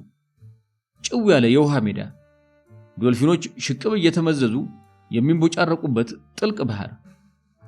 ከየኔታው እግር ስር ተሸጉጦ የቁጥር ትምህርቱን እንደሚቀስም ብላቴና ካርከለዲስ ግርጌ ሰክና ተቀምጣለች። አእዋፍ በተቀናጀ ህብረ ዝማሬ ሰማዩን የዜማ መስክ አስመስለው ሲንሳፈፉበት፣ ጀልባው በማይጎረብጥ ውዝዋዜ በአራቱም አቅጣጫ ሲንደፋደፍ፣ በእናቱ እቅፍ እሽሩሩ እንዳሳረፈው ሰላምን ከጠጠሩ ጡቶች በጭቀው እንዳጎረሱት ሕፃን ተጥመልምላ ከእግሮቹ ስር በእርጋታ ተቀመጠች። ድንቅ ተፈጥሮ! እግሩን ተንተርሳ ከባህሩ ማዶ ከውሃው ጋር እስከ ገጠመው ሰማይ ድረስ አሻግራ መመልከት ጀመረች። በትርምስ ውስጥ ማንም ካንተ ጋር አይደለም። ስልጣኔ በራሱ የተፈጥሮን ቀለም ያደበዝዛል። ሽብርተኛ ዕደ ጥበብ እንደሆነ ማን በነገረው? ዝምታው፣ ነፋሱ ከጠፈር እስከ ባህሩ ድረስ ብትመለከት አጀብ እያልክ ቸር ፈጣሪን ታመሰግናለህ። ተመስጋኙ ማን ነው? እግዚአብሔር ማን ነው? ፈጣሪ። በእርጋታው ውስጥ የኔና ያንተ የሰላም ባለቤት ይመሰገናል። በቃ ከባዶ ቦታና ከንጹህ መንፈስ የሚወለድ የማይጎረብጥ ፍልስፍና ይኖርሃል። ዝም ባለ አፍ ዝም ባይገባም የሚለው ብሂል ይደመሰስና ዝም ባለ አፍ ብዙ ተመላላሽ ሐሳብ አጮልቆ ያቃጭልብሃል። ብታንባርቅ የምትረብሸው ስለሌለ ጩኸትህን እንደ ሙዚቃ ትደንስበታለህ። ደስ ይላል። ዝም የሆነ ስፍራ ሲበዛ ደስ ይላል። እጆቹን በለስላሳ ጠጉሯ ስር አንሸራቶ በስሱ ይፎክታት ጀመር። አሁን አባትነቱ ተሰማት። ሌላ ሰላም። በጎርናና ድምፁ እንዲህ አላት። ከሰው መንጋ እንገንጠል፣ ለአንድ አፍታ እንኳን እንገለል፣ በፎይታ ጥላ እንጠለል፣ ዝም ብለን አብረን ዝም እንበል ይላል ብዕረኛው ጸጋዬ። ይህንን ሲጽፍ ሊከንፍበት የናፈቀው መቼት ከዚህ ካለንበት ባህር የሚልቅ ርጭታ የፈሰሰበት ገነት ይመስለኛል። ለሰው ልጅ ከዚህም የሚልቅ ጸጥ ያለ ቦታ ያስፈልገዋል። እስኪ መልሰሽ አይኖችሽን ክደኛቸው። ጉልበቱን ተንተርሳ ከላዩ ላይ ጭልጥ ብላ አንቀላፍታ ከሰከንዶች በኋላ እንደ መባነን አደረጋት። ብቻዋን ቆማለች። ዝናብ ባረገዘ ከመጥቆር በፈገገ ደብዛዛ ሰማይ ስር የሙታን ደም በተረጨበት የጦር ሜዳ ላይ ጥቁር ቁራ ቀለቡን ከሙታን ስጋ ላይ እየቦጨቀ ወደ ሰማይ ይነጠቃል። የሙትና የቁስለኞች ሰፊ የደም ባህር፣ የጅብ ትራፊ አርበኞች የወደቁበት የቅሪተ አጽማው ድማ። ከጀርባዋ አንዳች ሰፊ መዳፍ ከረገጠችበት የአስክሬን እጅ ላይ መንጭቆ ወደ ኋላ ጎተት አደረጋት። ይህን ያደረገው አርከለዲስ ነበር። አቀርቅራ ግማሽ አካሉ የጅብ ቁርስ የነበረውን በኮቴዋ ረግጣ ለደቂቆች የቆየችበትን አስክሬን ተመልክታ በእንስታይ ድምጸት አቃጫለች። ቦታውን፣ ሙታኑን ሰይፎቻቸውን ጥለው የጥንባንሳ መኖ የሆኑትን ዝም ያሉ ፍጥረቶች ተመልክታ ሰውነቷ በፍርሃት መንቀጥቀጥ ሲጀምር ባይበሉባዋ ጀርባዋ እንዳሳ ማረፊያ ሆኖ ካገኘችው የአርከለዲስ ካፖርት ላይ ጣቶቿን ጠመጠመችበት። ተመልከቺ፣ ጋሻ ከሞት አያስጥልም። ጦር አንግቦ የወጣ ሹም የገዛ ነፍሱን በባላንጣው ተቀምቶ ሽቶ ያከበረውን ገላ ለጥንባንሳ ይገብራል። ከመዓዛ ወርደን በጠረን እንጠነባለን፣ በውርደት እንሞታለን። ከሞት ወዲያ በላኝ በጨቀኝ እያሉ አሞራን እሽ ብሎ ከገላሽ ላይ መስደድ የለም። እባክህ ከዚህ ቦታ ዞር አድርገኝ። ለማየት የዘገነናትን የጦር ምድር እንድትመለከት ጭንቅላቷን ቀና አድርጎ አይኗን በአስክሬኖቹ ትይዩ አስተካከለው። በደንብ ተመልከቺ፣ ካላገሽኝ የልጅሽ የወደፊት ዓለም ይህችው ናት። እኛ ሰዎች በጦርነት ደም ከማፍሰስ የዘለለ ትርፍ አግኝተንበት አናውቅም። ጠለቅ ብለን ማሰብ ከቻል እስከ ዛሬ ጦርነት በሁለት ተጋጣሚዎች እንስሳዊነትን አምኖ የመቀበል ሽንፈት ይጠናቀቃል እንጂ ፍልሚያችን የሚሸለልበት የሚፎከርበት አኩሪ ሰዋዊ ድል አበርክቶልን አያውቅም። አሸናፊ ወይም ተሸናፊ ሆነን የምናልፈው ለእንስሳዊው ጠባያችን እንጂ ሰው ለመሆናችን እንዳይደለ ይሄ የቆምንበት መሬት ምስክር ነው። ምናልባት ወደፊት የሚፈጠረው ትውልድ ሰው ከጥንት ጀምሮ አሁን ድረስ ጀብዱ ባደረገው ፍልሚያ ከመመካት ይልቅ ስቆበት ሊያልፍ ሁሉ ይችላል። አይኖቿን በወርቃማ ጥለት መልሶ ጋረዳቸው። ቀስ ብሎ ትከሻዋን እየገፋ አንዳች እርጥበት ካረሰረሰው የዛፍ ጉቶ ላይ አስተካክሎ አስቀመጣት። በጨለማ ስር አንዳች ነገር እንደምትሻ ድኩም አሮጊት መዳፏን አስደንሳ ከተቀመጠችበት ጉቶ ስር ወፍራም እርጥበት በእጆቿ ዳሰሰች። ደም ነው ስትል ጠየቀች። ደም አይደለም፣ ሽንት ነው። ወደ ጆሮዋ ተጠግቶ ነበር የመለሰላት። የአፉ ትኩስ እንፋሎት ከንግግሩ ቀድሞ ይወብቃል። ጠጋ ብሎ የጎረና ሳቁን እፍ ካለባት በኋላ ሳታየው ከኮምፒውተሩ ተነጥሎ ፊት ለፊቷ ተቀምጦ ጠበቃት። አሁን ጥለቱን ከአይኖችሽ ላይ ማንሳት ትችያለሽ ሲላት እጇን በፍጥነት ወደ አይኖቿ ሰደደች። ሳቁ ገና ካፉ ላይ ተንጠፍጥፎ አላለቀም። የተጋረዱ አይኖቿን በገለጠችበት አጋጣሚ ራሷን መጀመሪያ ከነበረችበት ዘመናዊ የምርምር ማዕከል ውስጥ አገኘችው። ያለችበትን ወንበር እየተመለከተ ሳቅ እንዳያመልጠው ቀኝ እጁን አይኑ ላይ ጥሎ በቆሪጥ ቢመለከታት ምን ሆንክ ስትል ጠየቀችው። ምንም። እንኳን በሰላም ተመለሽ። ታዲያ ምን ያስቃል? ግራ በመጋባት ወደ ሀፍረቷ ዘቅዝቃ በአጽንኦት ራሷን ስገመገም አንዳች ሽታ ሰነፈጣት። እዚሁ ወንበር ላይ ተቀምጠሽ በሐሳብ ወደ ብዙ ቦታ ሄደን ነበር። ከደንቃዩ ምስል ጋር ብዙ እውነታዎች እንዳትመለከቺ ፍርሃትሽ በለጠና ተዝናንተሻል ብዬ ሳልጨርስ በገላሽ ላይ ሸናሽ። ፂሙን አከክ አድርጎ ቀና ብሎ በስስት ዓይን ተመለከታት። ሲሰርቅ እጅ ከፍንጅ እንደያዙት ብላቴና ማፈሯ አንጀት የሚበላ ነበር። በይተነሽ፣ ማፈሯ አይበጅሽም። ይልቅ ወደ መታጠቢያ ክፍል ግቢና በሐፍረትሽ ላይ ውሃ ከልሽበት። ቀጥለን የመጨረሻው ቆይታችንን ለስምምነቱ ሲባል በጠረጴዛው ዙሪያ እናደርጋለን። ከመታጠቢያው ክፍል ስትመለስ ከለበሰችው ስስ ቀሚስ ላይ እንቅጥቅጧን በሙቀት ለማብረድ ደረቅ ፎጣን ጣል አድርጋበታለች። ገላዋን ተለቅልቃ እስክጨርስ ከጠረጴዛው ላይ የመጨረሻ ወራት ተዘጋጅቶ ነው የጠበቃት። ያልተቀዳ ወይንና ያልተገመሰ የበግ አሩስቶ። በምን ሰዓት የተሰናዳ ማንስ የደከመበት ራት ይሆን አለች በሆዷ።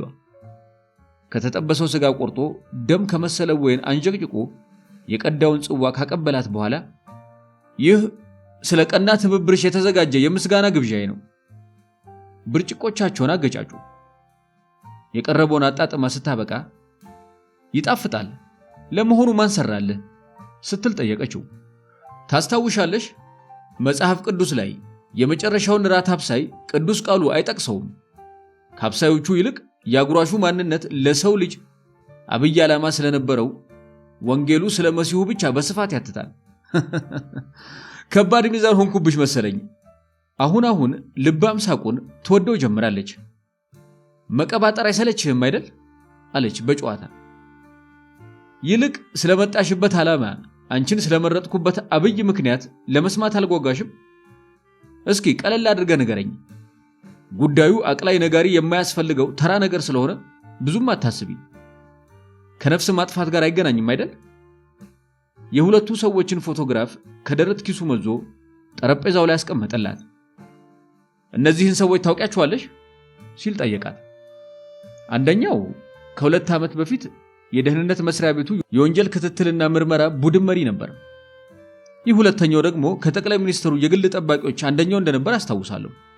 ሌላስ?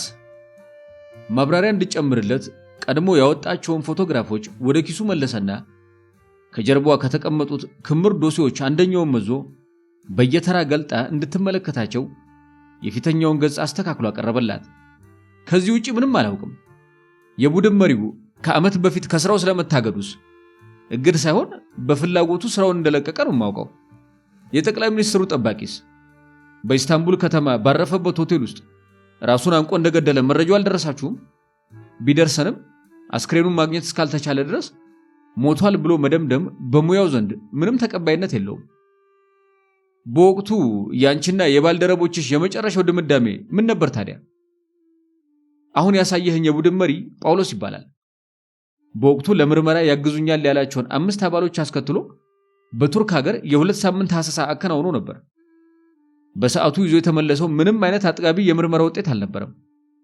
በሆቴሉ የኮሪደር መተላለፊያ ማዕዘኖች ላይ የተሰቀለ የደህንነት ካሜራ እንደሚመሰክረው ይህ ሰው በኩለ ሌሊት ካረፈበት ክፍል ሞባይሉን እያናገረ ተጣርፎ እንደወጣ አልተመለሰም። አብረው የነበሩት ጠቅላይ ሚኒስትሩስ? ሁሉም አንድ ሆቴል ነበር ያረፉት። ጠቅላዩ በወቅቱ ከሌላኛው ጠባቂ ጋር የሆቴሉ ቴራስ ላይ ነፋስ ሲቀበሉና አነስተኛ ፐርሰንት ያለው አልኮል በመጠጣት ላይ እንደነበሩ ባንደበታቸው መስክረዋል። ታዲያ ሞተ የተባለው ጠባቂ ለምን አብሯቸው አልተቀመጠም? የዕለቱ የጥበቃ ተረኝነት የሱ አልነበረም። እንድሪስ የሚባል ሌላ ኤርትራዊ ቦዲጋርድ በወቅቱ በገጠመው የእናቱ ሞት ምክንያት የጠፋውን ጠባቂ ተክቶ ወደ ቱርክ ሳያቀና ይቀራል።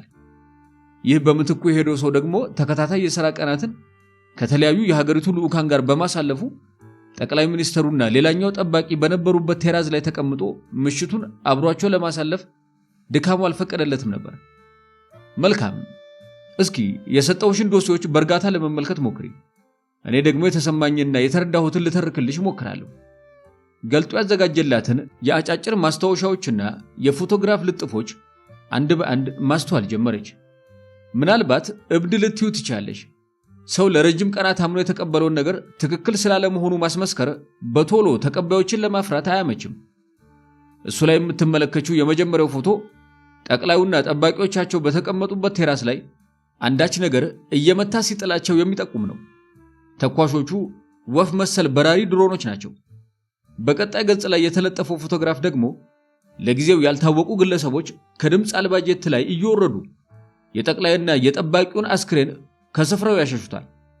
በዚያው ቅጥበት በ30 ሰከንዶች ውስጥ ቴራሱ ላይ ጠቅላዩንና ጠባቂዎቻቸውን ተመሳስለው የተሰሩ የአርቲፊሻል ኢንተለጀንስ ስሪት ሂዩማኖይድ ሮቦቶች ተተክተው ሲቀመጡ በአምስተኛው ገጽ ላይ ትመለከቻለሽ። ዶሴውን በድንጋጤ ከድና ነገሩ ሁሉ የእርሱ ሸርና ተንኮል ያለበት ይመስል አይኖቿን አጉረጠረጠችበት። እንዴት አለች ሳታስተውል ጮኻ። እንደዚህ አለና የከደነችውን ገጽ መልሶ ከፈተላት። ካቋረጠችበት እንድጀምር አንደኛው ፎቶ ላይ ጣቱን ጠቆም አድርጎ ይሄ ጥቁር ኮፍያና ጥቁር ቁምጣ በሰማያዊ ሁዲ ሹራብ ለብሶ መንገድ ዳር አይስክሬም የሚሸጠው ግዙፍ ወጣት ደግሞ ሞቷል የተባለው የጠቅላዩ የቀድሞ ጠባቂ እንደሆነ አይቶ ማመን አያስቸግርሽም። በፖርቶ ከተማ ባለፈው ጁላይ ወር የተነሳው ፎቶግራፍ ነው። እንዴት ሄደ? ለምን ይህንን አይነት ኑሮ የመምራት ዕጣ ፈንታ ላይ ወደቀ? የሚሉና ሌሎች ተያያዥ ጥያቄዎችን ለመመለስ እንደ ዘላኖች በየግዛቱ ራሱን ሰውሮ የሚንቀሳቀሰውን ይህንን ግለሰብ አጥምዶ ከማምጣትና ከማፋጠጥ ውጪ የተሻለ መፍትሄ ሊኖር አይችልም። የሚሆነው ነገር ምንም እየገባኝ አይደለም። ይሄ እኮ ምንም የተሰወረ ምስጢር የለውም። እንደዛ አማኝ የነበሩት ጠቅላይ ሚኒስትር እንደዚያ ከተመሰከረለት ኢትዮጵያዊ ስነ ምግባር ላይ የፈጠፈጣቸው ሰው አለመሆን እንጂ ሌላ ምንም አልነበረም ማለት ነው። አየሽ፣ ለሃይማኖት ተቋማት እያደረ የጸናባቸው ንቀት፣ ግብረ ሰዶሙን የመፍቀድ ዳርዳርታቸው፣ የድሃን ጩኸት ጆሮ ዳባ ብለው ከባለጸጎችን ፕሮጀክት ጋር አሸሼ ገዳሜን ያዘወተሩት ከክፋት ሳይሆን ሰው ያለመሆን ክፉ ጣፈንታ ተጸናውቷቸው ነው። ብታምኑም ባታምኑም በቁማችን ሞተናል ያለው ጸሐፊ ተውኔት ማን ነበር? ዶሴውን ጠረጴዛው ላይ ጥላ ላፍታ የደነዘዘ ስሜቷን ለማንቃት ተነስታ በጠባብ ስፍራ ላይ ተንጎራደደች። ለ2 ዓመታት ሰው ባልሆነ ፍጡር ውሳኔ ሲሰጥባት የቆየች ሀገር መሰረቷ ሳይለቅ ቅጽሯም ሳይናወጥ የቆየበት ሁኔታ በታጋይ ህዝብ ብቻ ሳይሆን ይሄ ነው ተብሎ በማይገለጽ ረድኤተ እግዚአብሔር እንደሆነ ተገለጸላት። ካላስቸገርኩ እነዚህን ሁሉ መረጃዎች ስላቀናጀህበት መንገድ ልታስረዳኝ ትችላለህ? አለች ሄሪያ። ለዓመታት አልሳካልሽ ሲላት የቆየውን ወንጀሎችን ጠልቆ የማነፍነፍ ስንፍናዋን በዚህች አጋጣሚ ወደ ጉብዝና እንደምታፈረጥም በማሰብ ዶሴዎቹን መልሳ ገለጠቻቸው። ማን ነው እነዚህን ፎቶግራፎች ማግኘት የቻለው? በምን አይነት የስለላ ጥበብ ብትራቀቁ ነው የጠቅላዩን ጠባቂ ፖርቶ ድረስ ዘልቃችሁ የደረሳችሁበት? ጳውሎስ የት ያለ ይመስልሻል? የትኛው ጳውሎስ? ቅድም ከመስሪያ ቤታችሁ እንደተሰናበተ ያጫወትሽኝ የቡድን መሪ የጠባቂውን ምርመራ ከግብ ሳያደርስ አልነበር ስራውን የለቀቀው? ያን ያህል እኮ ቅርበት የለንም። በህይወት እንኳን ስለመኖሩ በምንም እርግጠኛ አይደለሁም። አለመሞቱን በዚህ ማረጋገጥ እኮ ትቻለሽ።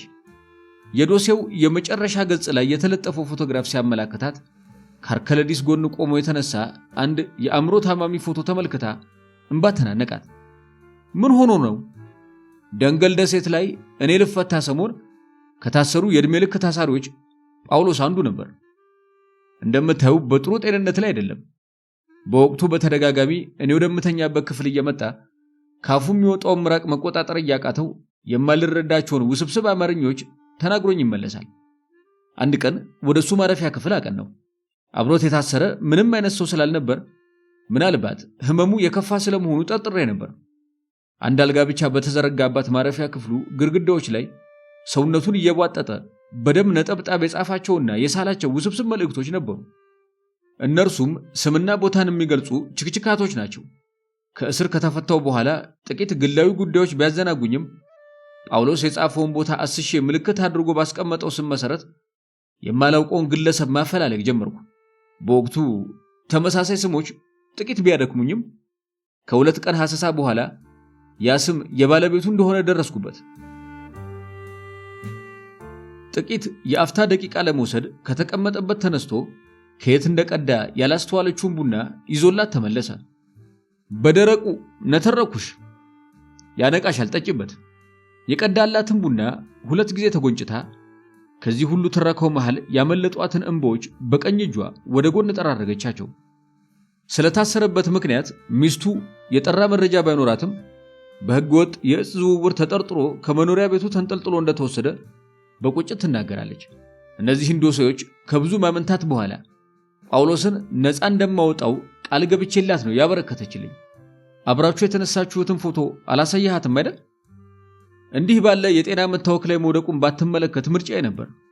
ነገር ግን ወደ ቤቷ ምርመራ የሚመስሉ ማስፈራሪያዎችን ሊጭኑባት በሚመጡ ደህንነቶች የተነሳ እኔን ከነርሱ የተለየ ሰው አድርጋ ልትቀበለኝ አልፈቀደችም ነበር። አማራጭ ሳጣ ፎቶግራፉን አውጥቼ ጓደኝነታችንን አሳየኋት። እውነት ለመናገር እንደ አንቺ ልፍስፍስና አልቃሻ ሴት አልነበረችም። ፎቶግራፉን ባየችበት ቅጽበት ውስጧ ወደ አውሬነት ሲቀየር አስተውያለሁ። ምናልባት ከጳውሎስ ጋር ምንም አይነት ልጅ አለመውለዳቸው በምንም ጉዳይ ለደህንነቷ እንዳሰጋ አድርጓታል ብዬ አስባለሁ። ባሏን ከምገልጽልሽ በላይ ትወደዋለች። ታዲያ በዛን ዕለት በነገር ሁሉ አብሮነቷን ገልጻ ይህንን ዶሴ ያበረከተችልኝ። እናም ለቀጣዩ እርምጃዬ እኔም ወደ አንቺ እርጅኝ ስል መጣሁ።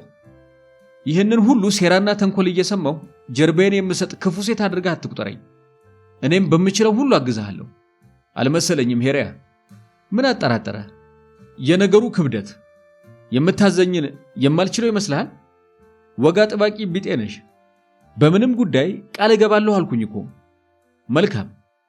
የደህንነት መስሪያ ቤቱ ዋና አስተዳደር ሽቅርቅሩ ሽማግሌ ጣፋጭ የፍቅር ጊዜን ለማሳለፍ ወደ መኖሪያ ቤትሽ ይመጣል። እኔ ቤት? አለች ተደናግጣ። የጽሑፍ መልእክትሽ ከደረሰው ደቂቃ ጀምሮ ነፍሱን አያውቅም። ውድ ሽቶ ለመምረጥ የከተማውን ሞሎች ሲሽከረከር ነው ያረፈደው። መቼም ይህንን ጉድ ሚስቱ ከምትሰማበት ራሱን ሐዲድ ስር ጨምሮ መግደል ይቀለዋል። ያልገባሽ ነገር በምን ሰዓት የጽሑፍ መልእክት እንደላክሽለት ብቻ ነው። አንገቷን በአዎንታ ስትነቀንቅ ለኔ የማይገባ ተራ ጥያቄን አትጠይቂኝ ብሎ ያቋረጠችውን ንግግር ካቆመበት ቀጠለ። ተነስተሽ ለአለቃሽ በሩን ክፈችለት። ያመጣው ወይን ምንም ይሁን ምን አድንቀሽ ብቻ ተቀበዩ። ልጅሽ ካመጣው ቸኮሌት ላይም ሩቡን ገምሰሽ አጉርሽውና ወደ መኝታ ቤትሽ ይዘሽው ግቢ። በሽተኛ ነህ? እኔ የባለጌ ነገር ታደርጋላችሁ የሚል ቃል አልወጣኝም። አፍራው ስትሽኮረመም እሱም ሳቅ አመለጠው። ልጅሽ ከደቂቃዎች በፊት ወደ ኳስ ሜዳ ስለወረደ የሚሆነውን ማንም አይመለከትብሽም። አልጋ ላይ ሸሚዙን ፈተሽ እንደጣልሽው ያንቺ ድራማ እዚያ ጋር ያበቃል። ከዚያ ደቂቃ ጀምሮ የሱ ሄሪያ አግድም በተንጋለለችበት ትራስ ትቀየራለች። ያኔ አንቺ ልክስክስ ባህሪውን የሚቀዳ ሞባይል ደግነሽ ካጠገቡ ተሰወሪ። አፏ ድረስ ተንደርድሮ የመጣውን ሳቅ ማፈን አልቻለችም። አረ በኖር አይሳቅም። ብልግናችን ሳይቀር ከነጮች ድህረ ገጽ የተቀሰመ የእብደት ድራማ እኮ ነው። እያግበሰበሱ መውሰድ፣ እየተርመጠመጡ ማርጀት። በሁላችንም ጓዳ ጣሪያና ግድግዳ የሸፈነው ነውር ተሰግስጓል። በሆነች አጋጣሚ ግድግዳችን ቢፈርስና ገመናችን በመቅረጸ ምስል ተቀድቶ ቢለቀቅ አንገት የሚያሰብር ቅሌት በየቤታችን አለ። ከልክ ያለፈ የፍትወት ችግር ሃይፐርሴክሹዋል ዲስኦርደር ይሉታል። በአንድ ካለመወሰንም አልፎ ሁሉ አማራጭ በመሆን ድዊ መጠቃት። የእውነት ነፍስህ አይማርም። ጳውሎስን የምናስፈታበት ጥሩ መደራደሪያ ቢሆንም ብዬ እንጂ ይህም ካልተሳካ ሌላ ብልሃት ማሰባችን አይቀርም። ታዲያ ያለቀይ መምጫ መች ነው ተባለ። ሰዓቱን ተመልክቶ እንደሚጣደፍ ሰው ከመቀመጫው ወደ ኮምፒውተሩ አቀና። ይመስለኛል እየደረሰ ነው። እዚህ ነው። መስኮት በሌለበት ክፍል መስኮት ልታይ አንገቷን አሽከረከረች። ቶሎ በይ ንቂ ሄሪያ። የኮምፒውተሩን ኪቦርድ በፍጥነት ደበደበው። ቶሎ በያ። እንዴት ብዬ ልንቃ? አይንሽን ጨፍኝና ግለጪው። ከህልም እንደሚነቃ ሰው ላብ ጠምቋት ባነነች። ቤቷን የረፋዱ ፀሐይ ዘልቆት ገብቷል። ከአይኗ መገለጥ ጋር እኩል ያየችው ተአምረኛ ቸኮሌት ማታ በጣለችው ስፍራ ላይ ተቀምጦ ነው የጠበቃት። ከደጅ የሚሰማት የመኪና ድምፅ፣ ከደጅ የሚሰማት የሚጫወቱ ልጆች ጫጫታ። ወደ መስኮቱ ቀርባ ስትመለከት ከአፓርትመንቱ ግርጌ ከቆሙት ሰዎች መሃል የጥቁሩን ማርቼዲስ ሞተር አጥፍቶ በወረደው ሰው ልቧ ትርታን ጀመረ። ቡኒ ክብ ባርኔጣና ጥቁር ረጅም ካቦርት የለበሰ በግራና በቀኝ እጁ ወይንና የታሰረ አበባውን ሸክፎ አንጋጦ እሷ ያለችበት ወለል ድረስ ህንፃውን ወደ ላይ ቆጠረው። ከምኔው ሁላ እንደደረሰ ይደንቃታል። ማን ነው? የቆላው ሽማግሌ ሰተት ብሎ ገባ። የሷ ፈገግታ፣ የሱ ወይን፣ የሷ የቸኮሌት ጉርሻ፣ የሱ ከረባት፣ የሷ አልጋ፣ የሱ ቪዲዮ ሴንድቱ አርከለዲስ 2000 ዓመተ ምህረት ጎንደር። ካህኑ የማማክሮት ጉዳይ ነበረኝ አለ ጭንቅ እንዳለው ሰው። ሲንቆራጠጥ መሬቱን ሲንፋቀቅ ቆይቶ ከእድሜ ኩዮቹ ሳይጠጋ ችግሬን ይፈቱልኛል ካላቸው የኔታው አጠገብ ሲደርስ ነው ይህንን ቃል የተነፈሰው። ምን አገኘህ አንበሳዬ? አሉ የኔታ ፍሬ ሰንበት። ለረጅም ደቂቃ ሁኔታውን አስተውለው እሳቸውም ቢሆን ትንታግ ተማሪን ምን አፈዘዘው በማለት ጠርተው ሊጠይቁ ሲሰናዱ ነበር በድንገት ጫማቸው ስር ኩምሽሽ ብሎ ያገኙት። በጎንደር ዩኒቨርሲቲ የ6ኛ ዓመት የሕክምና ሳይንስ ተማሪ ነው። በቀለም ትምህርቱ የማያደንቀውና የማይደመምበት መምህር አልነበረም። ከትህትና ጋር አዳብሎ የያዘው ጣፋጭ የንግግር ለዛው እኚህ የኔታ ዘንድ ልሳነ ወርቅ የሚል ቅጽል ስም አስችሮታል። ያስኳላው ትምህርት አስጨንቆ ይሆን? አሉ የኔታ የረዘመ ዝምታውን ለመሸርሸር በማሰብ። የለም የኔታ፣ እንግዲያሳ ህልም ነው። ህልም ማለት ህልሜ ሌሊት? ኧረ በጭራሽ። አሃ የውሎት የኔታ፣ ነሐሴ 1 በልደታ ቀን ማየት የጀመርኩትን ህልም እስተ 30ኛው የዮሐንስ ቀን ሳላቋርጥ ብመለከት ግራ ገባኝ። የኔታ ዳዊታቸውን ዝግ አድርገው ከጎናቸው አስቀመጡት። ተአምር እንደሚሰማ ሰው ከአግዳሚው ቁልቁል ወርደው በማይመጠናቸው ስፍራ የገዛ ተማሪዎቻቸው ግራ በመጋባት በቆሪጥ እያዩ እስኪያንሾካሹኩባቸው ድረስ በትቢያው ላይ ከሚወዱት ተማሪያቸው ጎን አረፉና ምን ተአምር ትነግረኛለህ ልሳነ ወርቅ ሲሉ ጠየቁት። በድየው እንደው አላወኩም። ጥቂት ባሸለበኝ ቁጥር ራሴን ከመቅደሱ ደጃፍ ሥርዓተ ቅዳሴውን በአይን ከማይካፈሉት ምዕመናን ጎን አገኘዋለሁ። 4ቱ አገልጋዮች ከቤተልሔም ወደ ቤተ መቅደሱ መስዋዕት ይዘው ሲራመዱ ይታየኛል። በስተመጨረሻ ሆኖ የሚከተላቸው ንፉቅ ቄስ፣ ከሱ ፊት ደግሞ ጃንጥላ የያዘው ዲያቆን፣ ቀጥሎም መሶበ ወርቅ የሚሸከመው ንፉቅ ዲያቆን፣ ከሁላቸው ፊት ደውልና ወይኑን ይዞ እየመራ ወደ መሰዊያው ከሚያደርሳቸው ዋና ዲያቆን ጋር በረድፎ ነው። እስከዛሬ ባላየሁት አይነት ማራኪ ልብሰ ተክህኖ እያብረቀረቁ ለቅድስቱ በሚቀርበው በር ወደ ሥርዓተ ቅዳሴው ስሜን እየጠሩ ሲገቡ ይታየኛል። እያለ የእድሜ ኩዮቹ እንዳይሰሙበት የሚሻውን ውስብስብና ረዘም ያለ የህልም ድግምግሞሹን ለደቂቃዎች ያህል በመፍራትና በመንቀጥቀጥ ከተረከላቸው በኋላ ቁጣ እንዳይሆን ብዬ ፈራሁ ብሎ ጨረሰላቸው። መፍራቱ ያስደሰታቸው ይመስል ጠጉሩን ፈገግ ብለው እያሻሹ ደረታቸው ስራ አቅፈው አረጋጉት። ዝብርቅርቅ ዜማ የሚያስተጋቡ ተማሪዎቻቸውን ለአፍታ ተለይተው ከልፍኙ ጥቂት ፈቀቅ አሉና ከተማውን በጉልህ ከሚያስቃኝ ሰፊ አለት ላይ ብርቱ ልጃቸው ልሳነ ወርቅን ይዘው ተቀመጡ። የኔ ልሳነ ወርቅ መቼስ ህልም እንደፈች ሆኖ ይባላል። ያንተ ህልም ውስጠ ነገሩ ግን የተሰወረ አልመሰለኝም። የመኝታ ንግግርህ ከቅዱስ መንፈስ ጋር የሚያገናኝ መልካም ድልድይ ይሆን ዘንድ አሁንም በጸሎቱ ትጋ። ለፊተኛው ዘመን ክፉ ሥራ እግዚአብሔር ተቃዋሚ የሚሆኑ ብርቱ አገልጋዮቹን ሳያዘጋጅ አልቀረም። ከመሶበ ወርቁ የወጣው ጥሪ ከሁሉ ይቀድማልና አምላክ ለቅዱስ ቁርባን ተዘጋጅ እንዳለህ ጥርጥር የለኝም። ባለማዕጠኒቱ ንፉግ ካህንም በሕይወተ ሥጋ ያለህን የማዕረግህን ፍጻሜ እንደሚናገር አስባለሁ። እርሱም ክህነት ነው። ዋናው ዲያቆኑ ቀርቦ ያሳየህ ምስጢር ግን አሉ የኔታ ቀጣዩን ሐሳብ ያለ ሰዓቱ ቢሰማ እንዳይሰናከል እየፈለጉ።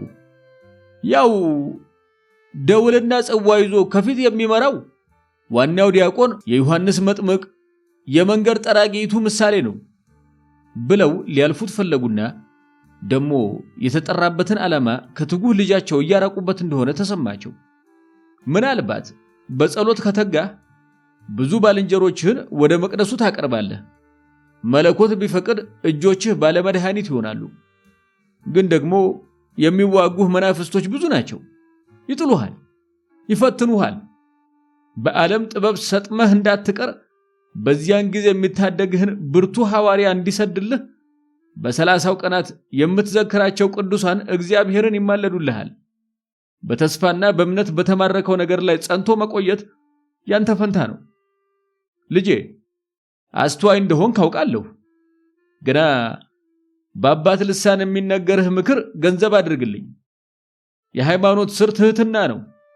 ወዳመንከው አምላክ ለመቅረብ ያላመንከውን ክፉ መንፈስም ካንተ ለማራቅ ትህትናን ገንዘብ አድርግ። ከበጎ ምግባርና ከቅን አንደበት በተለያየህ ጊዜ ወዳልነበርክበት ዝቅታ ትወድቃለህ። ይህ ሁሉ ካንተ እንዳልሆነ አዘንጋ። ሙሴ ያችን ቅጽበት እንደሳተው እጆችህ በባረኮተ እግዚአብሔር ተአምርን ባፈለቁ ጊዜ ከኔ ሆነ ብለህ ስለ ራስህ እንዳትመሰክር ተጠንቀቅ። በዘመንህ ክፉ ሥራዎችን ሁሉ ለመቃወም ከባልንጀሮች ጋር ትጋ። 2065 ዓመተ ምህረት ዘመን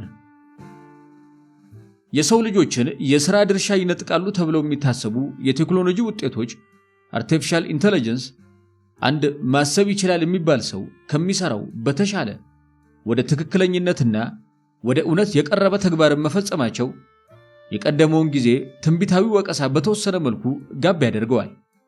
በነፃ ፈቃድ ያሻውን እየመረጠ እንዲሰራ ከተለቀቀው የሰው ልጅ ይልቅ ማሽኖች ከአድሎና ከወገንተኝነት የጸዳ ሚዛናዊ አሰራርን መከተላቸው ዓለሙን ከሕግና ከሥርዓት ፈቅ እንዳይል አድርጎታል።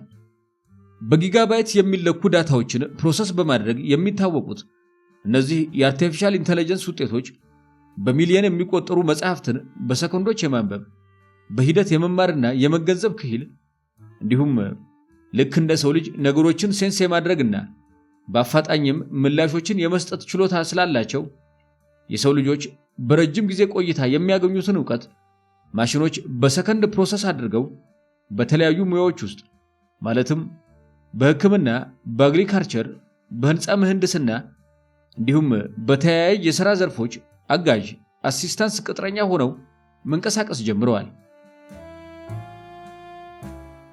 ያም ሆኖ የሰው ልጅ አዲስ ነገር የመፍጠር ችሎታውን ያህል የፈጠረው ነገር ላይ ሲጠቀም ጎበዝ አይደለምና የፊተኛው ዘመን አብሪ ኮከብ ለመሆን በተያዘው የዓለሚቱ ሽቅድምድም መንግስታት የኃያልነቱን ስፍራ ከቻይና ላይ ለመንጠቅ ያልተሰሙ የሳይንስ ቀመሮችን ወደ ተግባር እየገለበጡ በሰው ልጅ የወደፊት ህልውና ላይ አስከፊ አደጋ መጣላቸውን የማያጠራጥር የምርምር ሥራዎችን ዛሬም ፖለቲካው በቸራቸው እንደ ልቤነት መፍጠራቸውን ቀጥለዋል።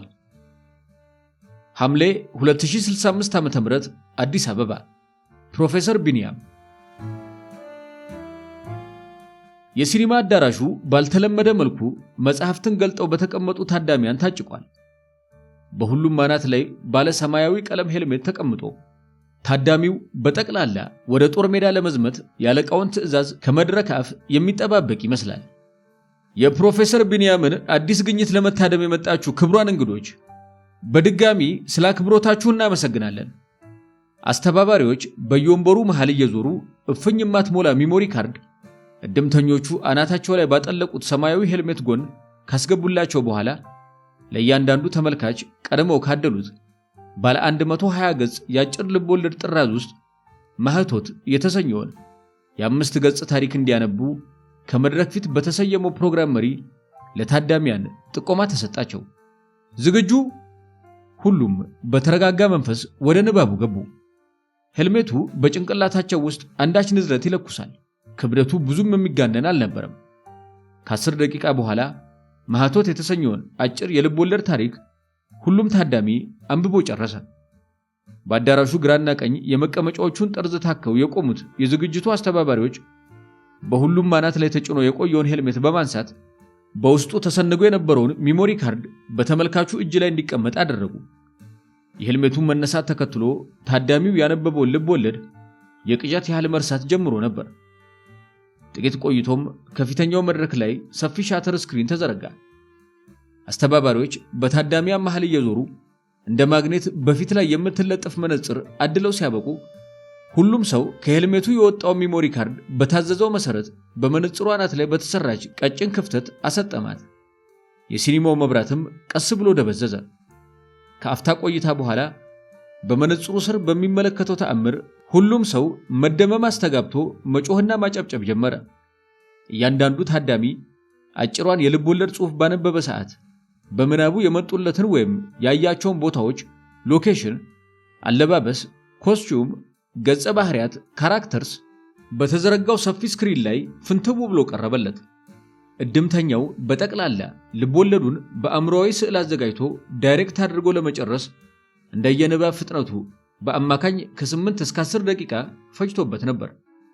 በማግስቱ የተለያዩ ዓለም አቀፍ መገናኛ ብዙሃን አዲሱን ሳይንሳዊ ግኝት ርዕስ አድርገው ዴዝ ኦፍ ካም ሹቲንግ፣ ሪክ ዩር ሪዲንግ፣ ምናብ ሲኒማ የመሳሰሉትን አርዕስት መነሻ አድርገው ለመጻፍና ለመዘገብ ቢነሱም ፕሮፌሰር ቢንያም ግን እንደ ህልም ከሚቆጥረው ፍጡር ስለመሆኑ ሲጠረጥረው ከነበረው ካህን ጋር በአካል ተገናኝቶ ዓለም በቃኝ ወደሚላት ወደ ካህኑ ድብቅ መኖሪያ አብሮ በመጓዝ ላይ ነበር። ሐምሌ 2065 ዓ.ም ጎንደር ዩኒቨርሲቲ የሰው ሰራሽ ክህሎት ምርምር ማዕከል ውስጥ ፕሮፌሰር ዜኑስ አቤሜሊክ። በመምህራኑ አነስተኛ ቤተ ሙከራ ውስጥ ፕሮፌሰር ዜኑስን ጨምሮ ቁጥራቸው ወደ 40 የሚጠጉ አርቲፊሻል ኢንተለጀንስ ልሂቃን፣ በዛ ያሉ የቀዶ ጥገና ሕክምና ባለሙያዎች እንዲሁም ጉዳዩን ለመታዘብ የገቡ የደህንነት አካላት በየደረጃቸው ተቀምጠዋል። ፕሮፌሰር ዜኑስ ጠይም መልክ ያለው ረጅም ሽበታም ሉጫ ጸጉሩን ወደ ኋላ አስተኝቶ በሳምንት ጉፍ ጉፍ የሚል የጉንጭ ጺሙን ሙልጭ አድርጎ የሚያነሳ መልከ መልካም ጎልማሳ ነው። የትም ቦታ ሲሄድ ኦሞ ጂንስ ሱሪ ላይ ጥቁር ሸሚዙን ወሽቆ መልበስ ያዘወትራል። አዋራ ነጥቦ የማይታይባቸው ነጫጭ ስኒከር ጫማዎችና ቄንጠኛ የሶላር መነጽር ምርጫዎቹ ናቸው። እድሜው ከአርባዎቹ መጨረሻ ቢቀርብም ጓደኛ አድርጎ የሚይዛቸው የእድሜ ታናናሾቹን ስለሆነ ለሁሉም ሰው የሚመች ባህሪና ተግባቦት አለው። በምርምር ማዕከሉ አዳራሽ ውስጥ ከተቀመጡት እንግዶች ፊት ለፊት ማለትም በመድረኩ መካከለኛ ስፍራ ላይ ፕሮፌሰር ዜኑስ፣ ከእርሱ ጎን ደግሞ በዚህ ታላቅ የቴክኖሎጂ ሰው የተሰራችውን አዲሷ ተአምረኛ ማሽን እንዲሁም በጽኑ ህመም ላይ ያለ ግዙፍ ውሻ ከግራ ወደ ቀኝ ተሰድረዋል። ዜኑስ በጣር የሚተነፍሰውን ውሻ እይታውን ወደ ታዳሚው አስተካከለና ከህይወት ወደ ሞት የሚያሻግር መርፌ እንዲወጋለት ከታዳሚያኑ መሃል አንድ ሐኪም ወደ መድረኩ ጋበዘ። ፈቃደኛ ሆኖ የቀረበው ሐኪምም የታዘዘውን አድርጎ እንዳበቃ ጎፈሬው ውሻ በጥቂት ሰከንዶች ውስጥ ህይወቱ አለፈ። ሁሉም ግራ በመጋባት እስከ ፍጻሜው ድረስ የሚሆነውን በጉጉት ይጠባበቃሉ። በሰው ላይ ሲሆን ነገሩ እንደምታስቡት የአጭር ጊዜ ጥናት አይበቃውም አለ ዜኑስ። በሞላላ ጭንቅላት ቅርጽ ቀለል ያለ ተለጣፊ ፕላስቲክ የተሰራውን አዲስ የምርምር ግኝት ከፍ አድርጎ ለታዳሚያን ሁሉ ካስቃኛቸው በኋላ ቸር ያሳየን በማለት ሞላላውን ፕላስቲክ በሞተው ውሻ ጭንቅላት ስር እየለጠጠ ልክ እንደሚጣበቅ የራስ ላይ ኮፍያ አስተካክሎ አስቀመጠው።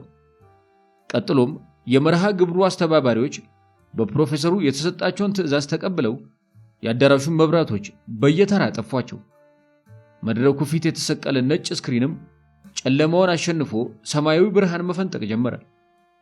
አንድ ሰው አስክሬን ሲሆን አንጎሉ ከአምስተኛው ቀን ጀምሮ በከፍተኛ ሁኔታ መቅለጥ ይጀምራል። በቀጣይ የማሳያችሁ የፈጠራ ሥራም ይህንን መሰረት በማድረግ የተሰራ ነው አለና በውሻው ጭንቅላት ላይ ካጠለቀው ተለጣፊ የፕላስቲክ ኮፍያ ላይ አንደኛውን የመክፈቻ ቁልፍ ሲጫን በፕላስቲኩ ስር በተጠላለፉት ቀጫጭን የኤሌክትሪክ ገመዶች መካከል የተለያየ ቀለም ያላቸው ደማቅ መብራቶች ፈነጠቁ። የሞተው ውሻም ከወደቀበት ጠረጴዛ ላይ ዛር እንዳለበት ሰው መንቀጥቀጥ ጀመረ። መቼም ያስነሳዋል የሚል ከንቱ ሐሳብ ላይ እንዳልሆናችሁ ተስፋ አደርጋለሁ አለ ዜኑስ ወደ ማይክሮፎኑ ተጠግቶ። በእርግጥም ውሻው አልተነሳም።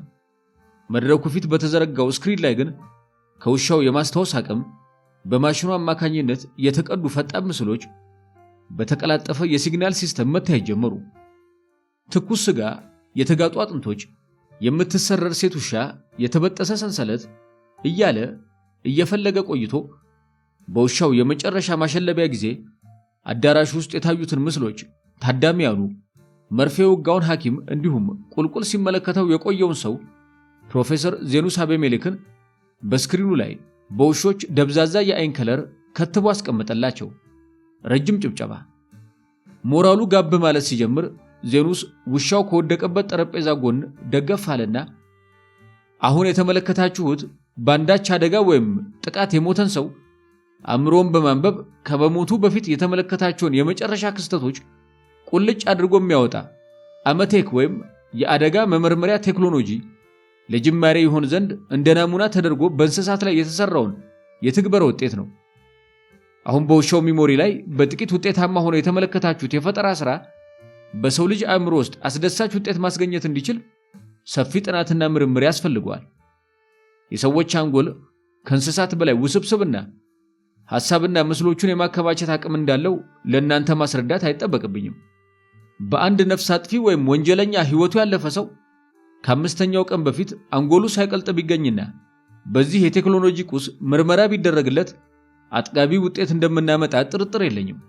ብዙ ልፋት ይጠይቅ እንጂ አይኖቻችን ከዲጂታል ካሜራ በላይ በጥራት ቀርተው ለአእምሮአችን የሚገለብጡትን ቀረብ ያለ የጊዜ ቆይታ ያላቸው ማንኛውም አይነት ምስሎች ይህንን ቴክኖሎጂ በመጠቀም በሚገባ መመልከት እንችላለን። የትኛውም አይነት ሙያ የብዙ ዲፓርትመንቶችን ህብረት ይፈልጋል። እንግዲህ እዚህ ለጋበዝኳችሁ ሰዎች ሜዳው ከነፈረሱ ተዘጋጅቶላችኋል። አብረን መስራት ብንችል ለዓለም አቀፍ የወንጀል ድርጊቶችን በከፍተኛ ሁኔታ መቀነስ ብሎም የሰውን ህይወት ከጥቃት መታደግ እንችላለን ብዬ አምናለሁ።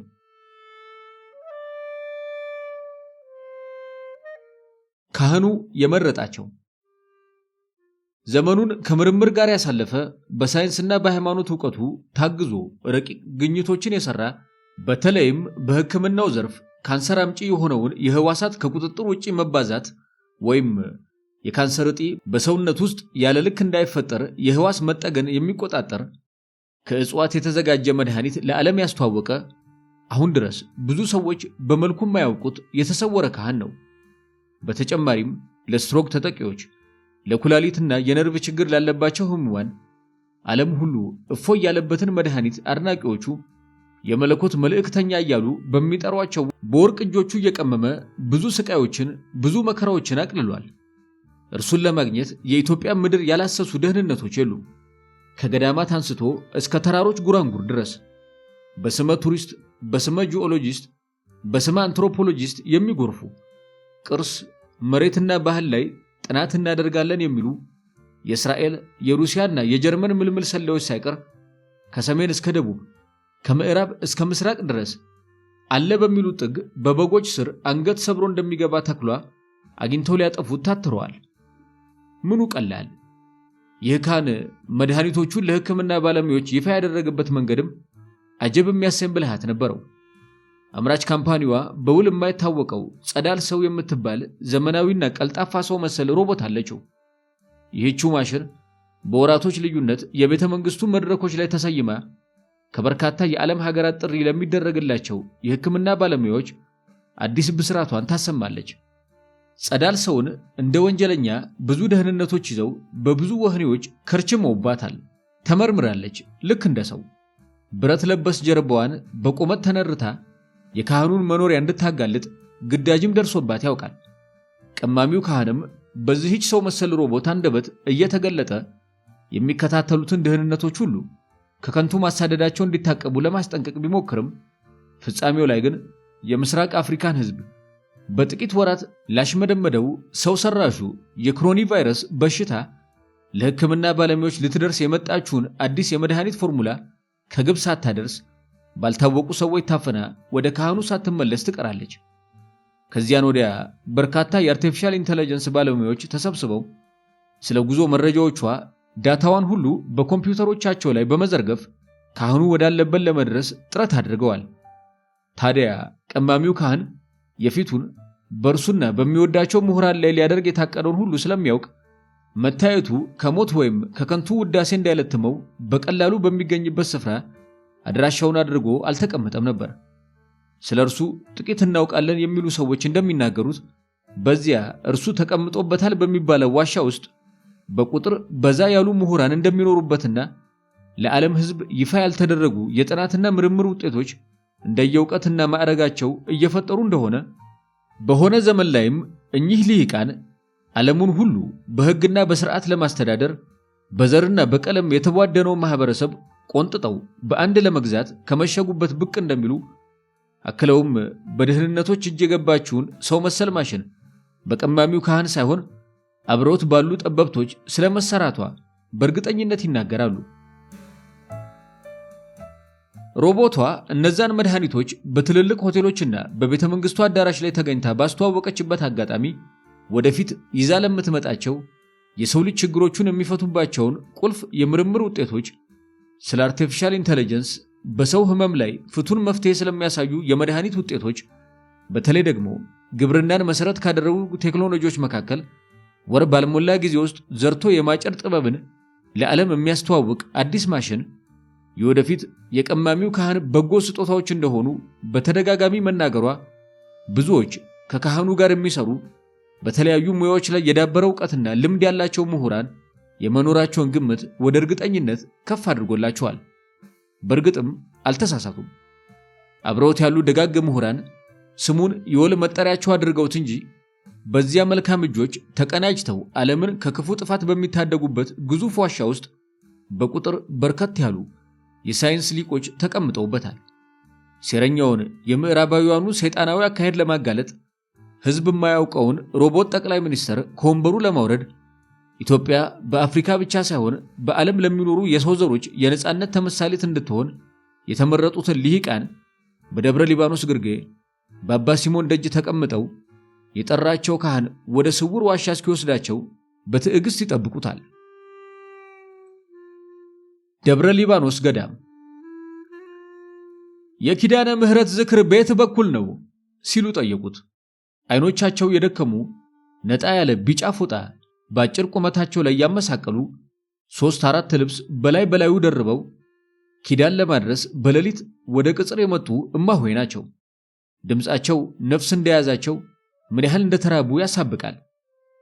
እኔም እንግዳ ነኝ አለ ዜኑስ ከተደገፈው በረንዳ ቀና ብሎ ግራ ቀኙን በመቃኘት ዝክር ወዳለበት ቤት ሊያደርሳቸው የፈለገ ይመስላል። ና ያዘኝ አሉ እጃቸውን ዘርግተው። ይኸው ተክልዬ ደጅ ሳይቀምሱ ማደር የለም፣ ፈልገን እንቀምሳለን። በተረጋጋ እርምጃ ከደጀ ሰላሙ እየመራቸው ወጣ። ቤት ጋር እንሂድ አለ ግራ በመጋባት። በሁሉም አቅጣጫ የድግስ ወይም የበረከት እንጀራ የሚታደልበትን ስፍራ አላስተዋለም ነበር። ጻድቅ ባለበት መንገድ ምራኝ። የሰው ነው የእንጀራ ጻድቅ? የጠፋውን የዝክር ቤት እስኪያገኝ ሊያጫውታቸው ፈልጎ ነው ይህንን የፌዝ ንግግር ጣል ያደረገላቸው። በግራ እጃቸው የያዙት ቀኝ መዳፉን ጥርስን ባጡ ድዶቻቸው እንደ መንከስ አደረጉና ይሄ ለራበው ሰው የሚሆን ቀልድ አይደለም ብለው ሳቁበት። መነኮሳት፣ ካህናት፣ ዲያቆናትና ምዕመናን ከተቀመጡበት ትልቅ አዳራሽ ሲደርሱ እሳቸውን አስቀምጦ ከረጅም ወራት በኋላ አጣድፈው ስለጠሩት ሊጠይቃቸው የመጣውን የንስሐ አባቱን አባ ሲሞንን ለመገናኘት እግሩን ከጽዋ ቤቱ ከማንሳቱ ነበር። ስለ ኪዳነ ምሕረት የሚል የዘካሪው ሰው ግብዣና ተማጽኖ ይዟቸው ከመጡት መነኩሴ ጎን መልሶ ያስቀመጠው። መነኩሴዋ ገበታው እስኪዘጋጅ የዝክር እንጀራ እስኪቀርብላቸው በወጣትነት ሞረደው ባዘጋጁት ኩልል ያለ ድምፅ ዝማሬ ማውጣት ጀመሩ። ውል ውል አለኝ ደጅሽ፣ ውል ውል አለኝ ደጅሽ። መነኮሳቱ ፈገግ እያሉ ዝማሬውን ተቀበሏቸው። አንድ ወልዳ ስሙን አበዛችው፣ አንድ ወልዳ ስሙን አበዛችው። አረንጓዴ ፎጣ ያገለደመው ዲያቆን የማህበርተኞቹን ከበሮ ጠባቡን ደረት እየደቃ ወደ እልፍኙ ገባ።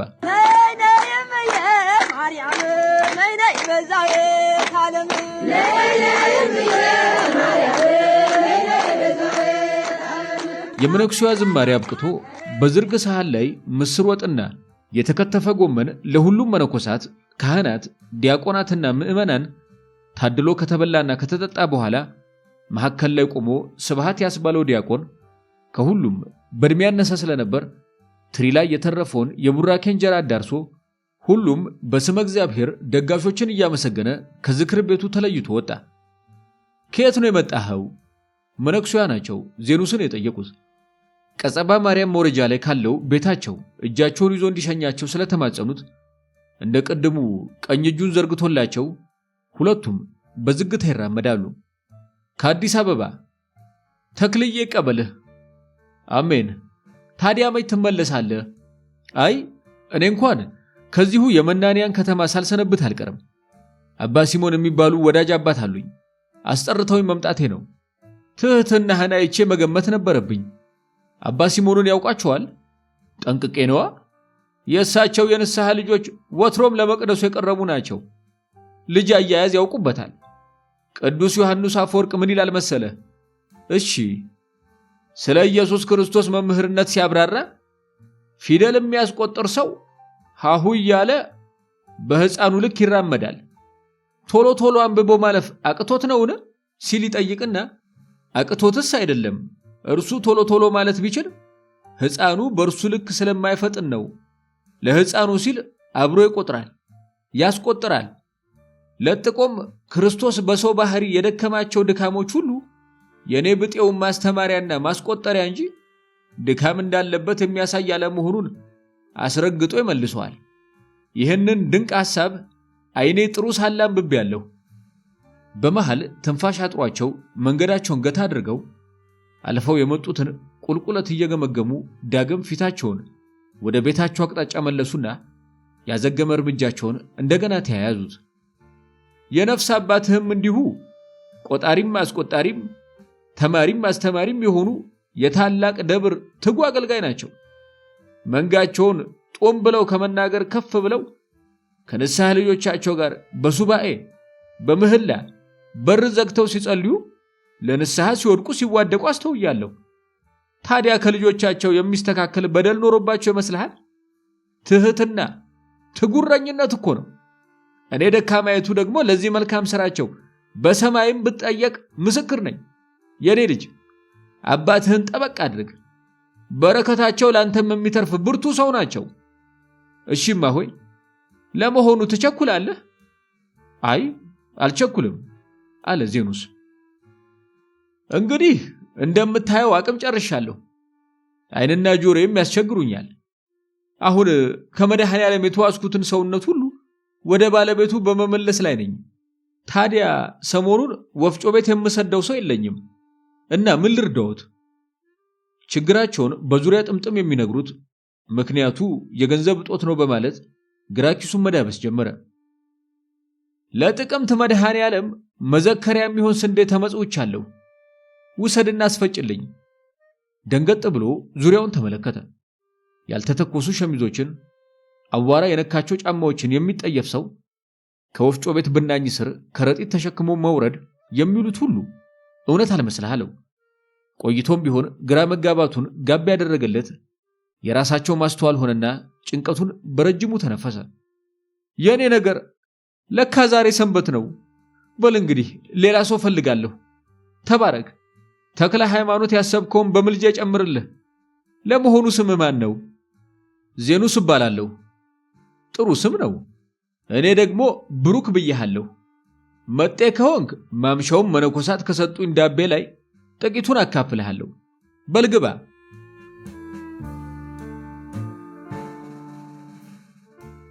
ይህንን ሲሉ በራቸው ላይ ደርሰው የመዝጊያቸውን መቀርቀሪያ እየከፈቱ ነበር። ድንገት ከጀርባቸው አንድ ጥቁር ረዘም ያለ የወይን ጠጅ ቀሚስ የለበሰ በግንባሩ ላይ አነስ ያለች አፍሮ አይገባ መስቀል የተነቀሰ በጥቁረቱ ስር የሚፈካ ነጫጭ ጥርሶች ያሉት ወጣት አጠገባቸው ደረሰና ለዜኑስ ምንም አይነት ሰላምታ ሳይሰጥ እማሆይ ሸንኮሬ እንደምን ከረሙ ሲል ሰላምታ ቀረበላቸው። ማን? መንክራዊ። እግረ መንገዴን ልጠይቆት መጣሁ። ወዳጅ እግረ መንገድ ይጠይቃል? እረፍቴ እኮ ዛሬ ነው አለ የያዙበትን ቅያሜ ቢረሱልኝ በማለት። ተባረክ። እኔን ለማረፊያነት መረጥከኝ። በልግባ። ጎንህን ልታሳርፍ በሚገባበት ቀን አይኔን ልታይ ብትመጣ በርም አልከፍት ገልቱስ አይደለሁም መንክሬ። እማሆይ ሸንኮሬ ወደ ውስጥ ዘልቀው ከበስተጀርባ ያለችውን መስኮት ቀድመው ከፈቱ። የቤቱ ጨለማ ወገግ እያለ መብራት ሲጀምር የኔ አስተዋይ ብለው እንደገና ወደ በሩ ተመለሱ። በትርፍ ሰዓት መጣሁ አልከኝ? ትርፍ ሰዓት እኮ አይደለም፣ ውድ ሰዓት ነው የሰጠኸኝ። ወዳጅ ሲወድህ ረፍቱን ሊያርፍብህ ይመጣል። ግባ ልጄ። መንክራዊ የዜኑስ መኖር ምቾት እንደነሳው በግልጽ ያስታውቅበታል። ይቺን ያዟት አለ የተቋጠረ ከረጢት በሩ ስር እያስቀመጠላቸው። ወፍጮ ቤቱ ሰሞኑን ይዘጋል ብለዋል። ምን ነው በደህና? እግር ቢጤ የበዛበትና እህሉም ረድኤት አጣ። ማሽሩም እኮ ደህና አድርጎ አያደቅም። ሰውም ይህንን ሳይረዳ ከረጢታቸውን በትከሻ ተሸክሞ ወደ ወፍጮ በሚያገላብጥላቸው መነኩሴ ላይ ይዘባበታል። እርሶም ቢሆን ሲልኩ ምግባር ያለው ሰው ይላኩ። እዚህ እርሶ ዘንድ እንደሚቅለሰለሱት እኮ አይደለም። ሁሉም ትዕቢተኛና ስልቹ ናቸው። በዛ ላይ ተልከው የሚመጡት ናቸው። ካህናት ጥሟቸው የሚበሉትን እህል አልደቀቀም ደቋል እያሉ በቄንጥ ከፍ ዝቅ የሚያደርጉት። እማሆይ ይልቅ ለድጎማ ከመጣው ስንዴ ላይ ጥቂት የተፈጨ ዱቄት ለሚናፍቁት በዓለ ንግስ ለጥቅምት መድኃኔዓለም መዘከሪያ እንዲሆን አምጥቼሎታለሁ። ማሽኑም ሳይስተካከል ከሰነበተ ለዕለት ስንቅ ሆኖታል ብዬ ነው። ለመሄድ ከተነሱት እግሮቹ ተስቦ ለቁመታቸው እንዲመች ሸብረክ ብሎ እቅፋቸው ስር አንድ ጊዜ ተሳለመ። ዜኑስ በሐፍረት አነሰ። የልቡን መዛነፍ ያየ አምላክ በኩለ ቀን ሊገስጸው ደቀ መዝሙሩን እንደላከበት ተሰማው። በረከቱን ያድልህ የኔ ጎበዝ፣ ዛሬስ ተጫወት ብዬ አልገዝትህም። እንዴት ያለ የከተማ ወዳጅ አግኝቻለሁ መሰለ። ከራሚ ስለሆነ የቡራኬ ዳቤ ከቋጠርኩለት ወዲያ ከዚያች መደቤ ላይ ጋደም ብዬ እውላለሁ። የኔ ብርቱ፣ ይልቅ በጸሎቱ አስበኝ፣ ደሞ አትጥፋ። በረከቱ ይደርብኝ፣ አልጠፋም። እማሆይ ደግሞ ሰምተዋል፣ ሰሞኑን ሌቦች በርክተዋል። በቻሉት ልክ ጠንቀቅ ይበሉ። ሂድ ወዲያ። ሌባ ደግሞ እኔ ዘንድ ምን ፈልጎ ይመጣል? ሞኝ እኮ ከኪስ ቢያጣ ከአፍ ይነጥቃል። የአፍንም ቢሆን ከነጣቂ መጠበቅ ይበጃል። እማሆይ ደግሞ ዘንግቸው፣ ሰሞኑን ያ ትጉ ካህን በወንበዴዎች በመሳደር ላይ ስለሆነ በጸሎት ያስቡልን። መንግስት ባለበት ሀገር አየርሶ ነገር ቀድሞ ነገር ሀገር የሚያሸብረው ማን ሆነና? መቼም ካህኑ የቀለም ትምህርቱን ታግዞ ከደቀ መዝሙሮቹ ጋር ስለሚሰራው ጥበብ ሳያጫውቶት አልቀረም። ሹሞች ደግሞ ያንን ጥበብ አይወዱለትም። እውነት ደግሞ ለወንበዴ ገዢ መች ይጥመዋል ብለው ነው። እንግዲህ ጻድቁ ይከተላችሁ። መቼም ሀገር ምድሩ የወንበዴዎች ዋሻ ከሆነ ሰንብቷል። እንደ ቀደመው ጊዜ ፍትህ የለም። ሰው በገዛ ጥበቡ መራቀቅን እያበዛ እርስ በእርስ ተጠላልፎ በመጫረስ ላይ ነው። መንክሬ ያቀማሚ ካህን እያለ መፍትሄ አይጠፋም። ታዲያ ቢናገር አዳምጡት፣ ቢልካችሁ ታዘዙለት። መፍትሄ የሚመጣው አዋቂ በጠራው ጉባኤ ላይ አላዋቂ በመስማት ሲሳተፍ ነው። ቢጠራችሁ አትቅሩበት። እሺ እናቴ፣ እንዲያውም በቀጣይ ሰንበት አዲስ የሚመጡ አገልጋዮችንና የቀደሙትን አቀናጅቶ በዚያች በምናውቃት ስፍራ ላይ ታላቅ ጉባኤ ያደርጋል። ልሂቃኑ ስለ ሀገራቸውና ስለ ዓለማቱ ገዢዎች ለመጨረሻ ጊዜ ይመክራሉ። ከዚያ ወዲያ ስለሚያከናውኑ ተጋድሎ ይጸልዩላቸዋል። መልካም። በዚህ ሁሉ ጨዋታ መሃል ተዘንግቶ የነበረው ዜኑስ እማሆይን ከመንከራዊ ለይቶ ወደ ቤት ሊጎትታቸው ምንም አልቀረውም። አካሉ ሁሉ በቆመበት ሊወጋቸው ሲቅበጠበጥ መንከራዊ ፈገግ ብሎ ተመለከተውና እማሆይ ይበሉ ይግቡና እንግዳውን ያስተናግዱት፣ የተራበ ይመስላል። መንከራዊ እንደገና እማሆይን ተሳልሞ ወደ ቀጸባ ማርያም የሚያስወርደውን ቁልቁለት ተያያዘው። ሞኝ እኮ በኪስ ቢያጣ በአፍ ይነጥቃል የሚለው የመንከራዊ ንግግር ውስጡን ያላወሰው ፕሮፌሰር ዜኑስ ስለ ካህኑ ከመረዳቱ ቀድሞ እማሆይን ይህ ሰው ማን ነው በማለት ስለ መንከራዊ ማንነት ጠየቃቸው። እማሆይ ግን የአፍ ነጣቂ የመጣባቸው ይመስል የጠየቃቸውን ትተው የልባቸውን ብሎም የወጣትነታቸውን ታሪክ ያጫውቱት ጀመር። በሉ ሰላም ይቆዩ አለ ዜኑስ ከተቀመጠበት እየተነሳ። የእማሆይ ቁጥብነት በጥቂቱ አሸማቆት አፋጥነው ከጠሩት የንስሐ አባቱ ከአባ ሲሞን ጋር ለመገናኘትና ሊያጫውቱት ስላሰናዱት ነገር ለመስማት ቸኩሏል። አስተውል አሉ እማሆይ ሸንኮሬ በጥቁር ላስቲክ የቋጠሩትን ዳቤ እያበረከቱለት። ወደ አንተ ሊመጣ በተዘጋጀ ነገር ላይ ቀድመ በመሄድ አትቅለል። እናትና ቤተ ክርስቲያን አንድ ናቸው። ወልደው እስከ ቀራንዮ ልጃቸውን በመከራ ያሻግራሉ። ጥሩ ልጅ በጎለጎታ ላይ ራሱን በምግባር ይተክላል። በመከራና በስቃይ ሰዓት የምትምር ለይቅርታ የምትፈጥን እንጂ የምትረግም የምታማርር ሥጋ ወዳድ እንዳትሆን በምክራቸው ደስ ተሰኝቶ ፈገግ እያለ ቅኔ ንግግራቸውን በማስተዋል እየፈታ ወደ ደብረ ሊባኖስ ሰፈር ወደ አባ ሲሞን መኖሪያ ቤት አቀና። የመጨረሻው ጉባኤ ከቀጸባ ማርያም ደብር ፈቀቅ ብሎ ከዳገቶቹ ጫፍ ላይ በተሰራው ጉባኤ ቤት ቀማሚው ካህን መርጦ ወደዚህ ስፍራ የጠራቸው ልሂቃንና ጥቂት መነኮሳት በተገኙበት ጸሎትና ትውውቅ ተደረገ። በዚህ ጉባኤ ላይ ስለ ነገሩ ሳያውቅ በንስሐ አባቱ ግብዣ የታደመው ፕሮፌሰር ዜኑስ የከተማው ሕዝብ እንደ መንፈስ አርቅቆ የሚናገርለትን ካህን በአካለ ሥጋ ቆሞ ባነጋገረው ጊዜ ልቡ በደስታና በሐሴት ቀልጣበታለች። ከሁሉ በላይ ደግሞ የዓለምን ሰላምና በእኩይ ሳይንስ የደበዘዘውን የተፈጥሮን ገጽታ ወደ ቀደመው ስፍራ ለመመለስ በንስሐ አባቱ ተማጽኖ ካህኑንና የልሂቃኑን ቡድን በመቀላቀሉ ዕድሜ ልክ በምድር ላይ ከሚሰራው በጎ ሥራዎች ሁሉ የላቀውን አሻራ ለነገው ትውልድ ሊያሸጋግር አቅሙ እንደፈጠረለት ተገንዝቧል። በቅርቡ ደናግል ደሴት ከሚገኘው ወህኒ ቤት በአርከለዲስና በሄሪያ ትብብር ነፃነቱን ያገኘው የቀድሞ የደህንነት መስሪያ ቤቱ የቡድን መሪ ጳውሎስ በተሻለ የጤንነት ሁኔታ ላይ ቢገኝም እጁ ላይ ያሉ መረጃዎችን አጥርቶ ማቅረብ እንዲችል ወደ ምሁራን ድብቅ ዋሻ ሳይቀላቀል በተክለ ሃይማኖት ጸበል ቤት ውስጥ ስመ እግዚአብሔርን እየጠራ ከባለቤቱ ጋር ማለዳውን ተነስቶ ጥምቀቱን በመከታተል ላይ ነው። አርከለዲስ፣ ፕሮፌሰር ዜኑስ፣ ፕሮፌሰር ብንያም፣ ኢንጂነር ማርቆስ፣ ዶክተር ሰራፕታ፣ መምህር ኢያሱ፣ ሌሎችም ከመቶ በላይ የሚሆኑ የሰላም አርበኞች ካህኑን ተከትለው የዓለሙን ሴራና ተንኮል ለማክሸፍ ከጦርነትና ከዘረኝነት የጸዳች አዲስ መሬት ሊመሰርቱ በአንድ ሐሳብ በብርቱ መንፈስ የፍትህ ፋኖስ ወደ ተባለችው ሰፊ ዋሻ ገብተዋል። የቁጥር ብዛት ለአሸናፊነት ዘውድ አይደለም። የጥቂት ጠቢባን ኅብረት የብዙሃንን ትዕቢት ታንበረክካለች። ማንም በነገ እርግጠኛ ነኝ አይበል። ታዲያ ግን ለሰሪ ሁሉ ሐሜት አለበት። አባ ሲሞን በቅርቡ ከመጣው አዲስ አገልጋያቸው ጋር ከጉባኤ ቤት ሲመለሱ እንደው አባ እነዚህ ሰዎች ግን ምንም አላማሩኝም በማለት ወጣቱ ሙሉ ቁመቱን በዋጠው አረንጓዴ ፎጣ ስር አፉን እያሾለ አባ ሲሞንን ለሐሜት ቀሰቀሳቸው። ታውቃቸዋለህ አሉ አባ ሲሞን። እንዴታ እነዚህን ደግሞ ማንም ያውቃቸዋል? ከተማውን በክፉ ሥራቸው የሚያሸብሩ የሰይጣን መልእክተኞች እኮ ናቸው። በዚህ ቅዱስ ስፍራ አንዳች ነገር አይተው ካላንዣበቡ በስተቀር ለመልካም ግብር ወይም ካህኑን ለማገዝ የመጡ መስሎት ነው። አትፍረድ የኔ ልጅ፣ እየፈረድኩስ አይደለም ነው እንጂ መንግሥተ ሰማያት በመግባት ከነቢያትና ከጻድቃን ሁሉ ስለሚቀድመው ወንበዴ ሰው አታውቅምና ነው።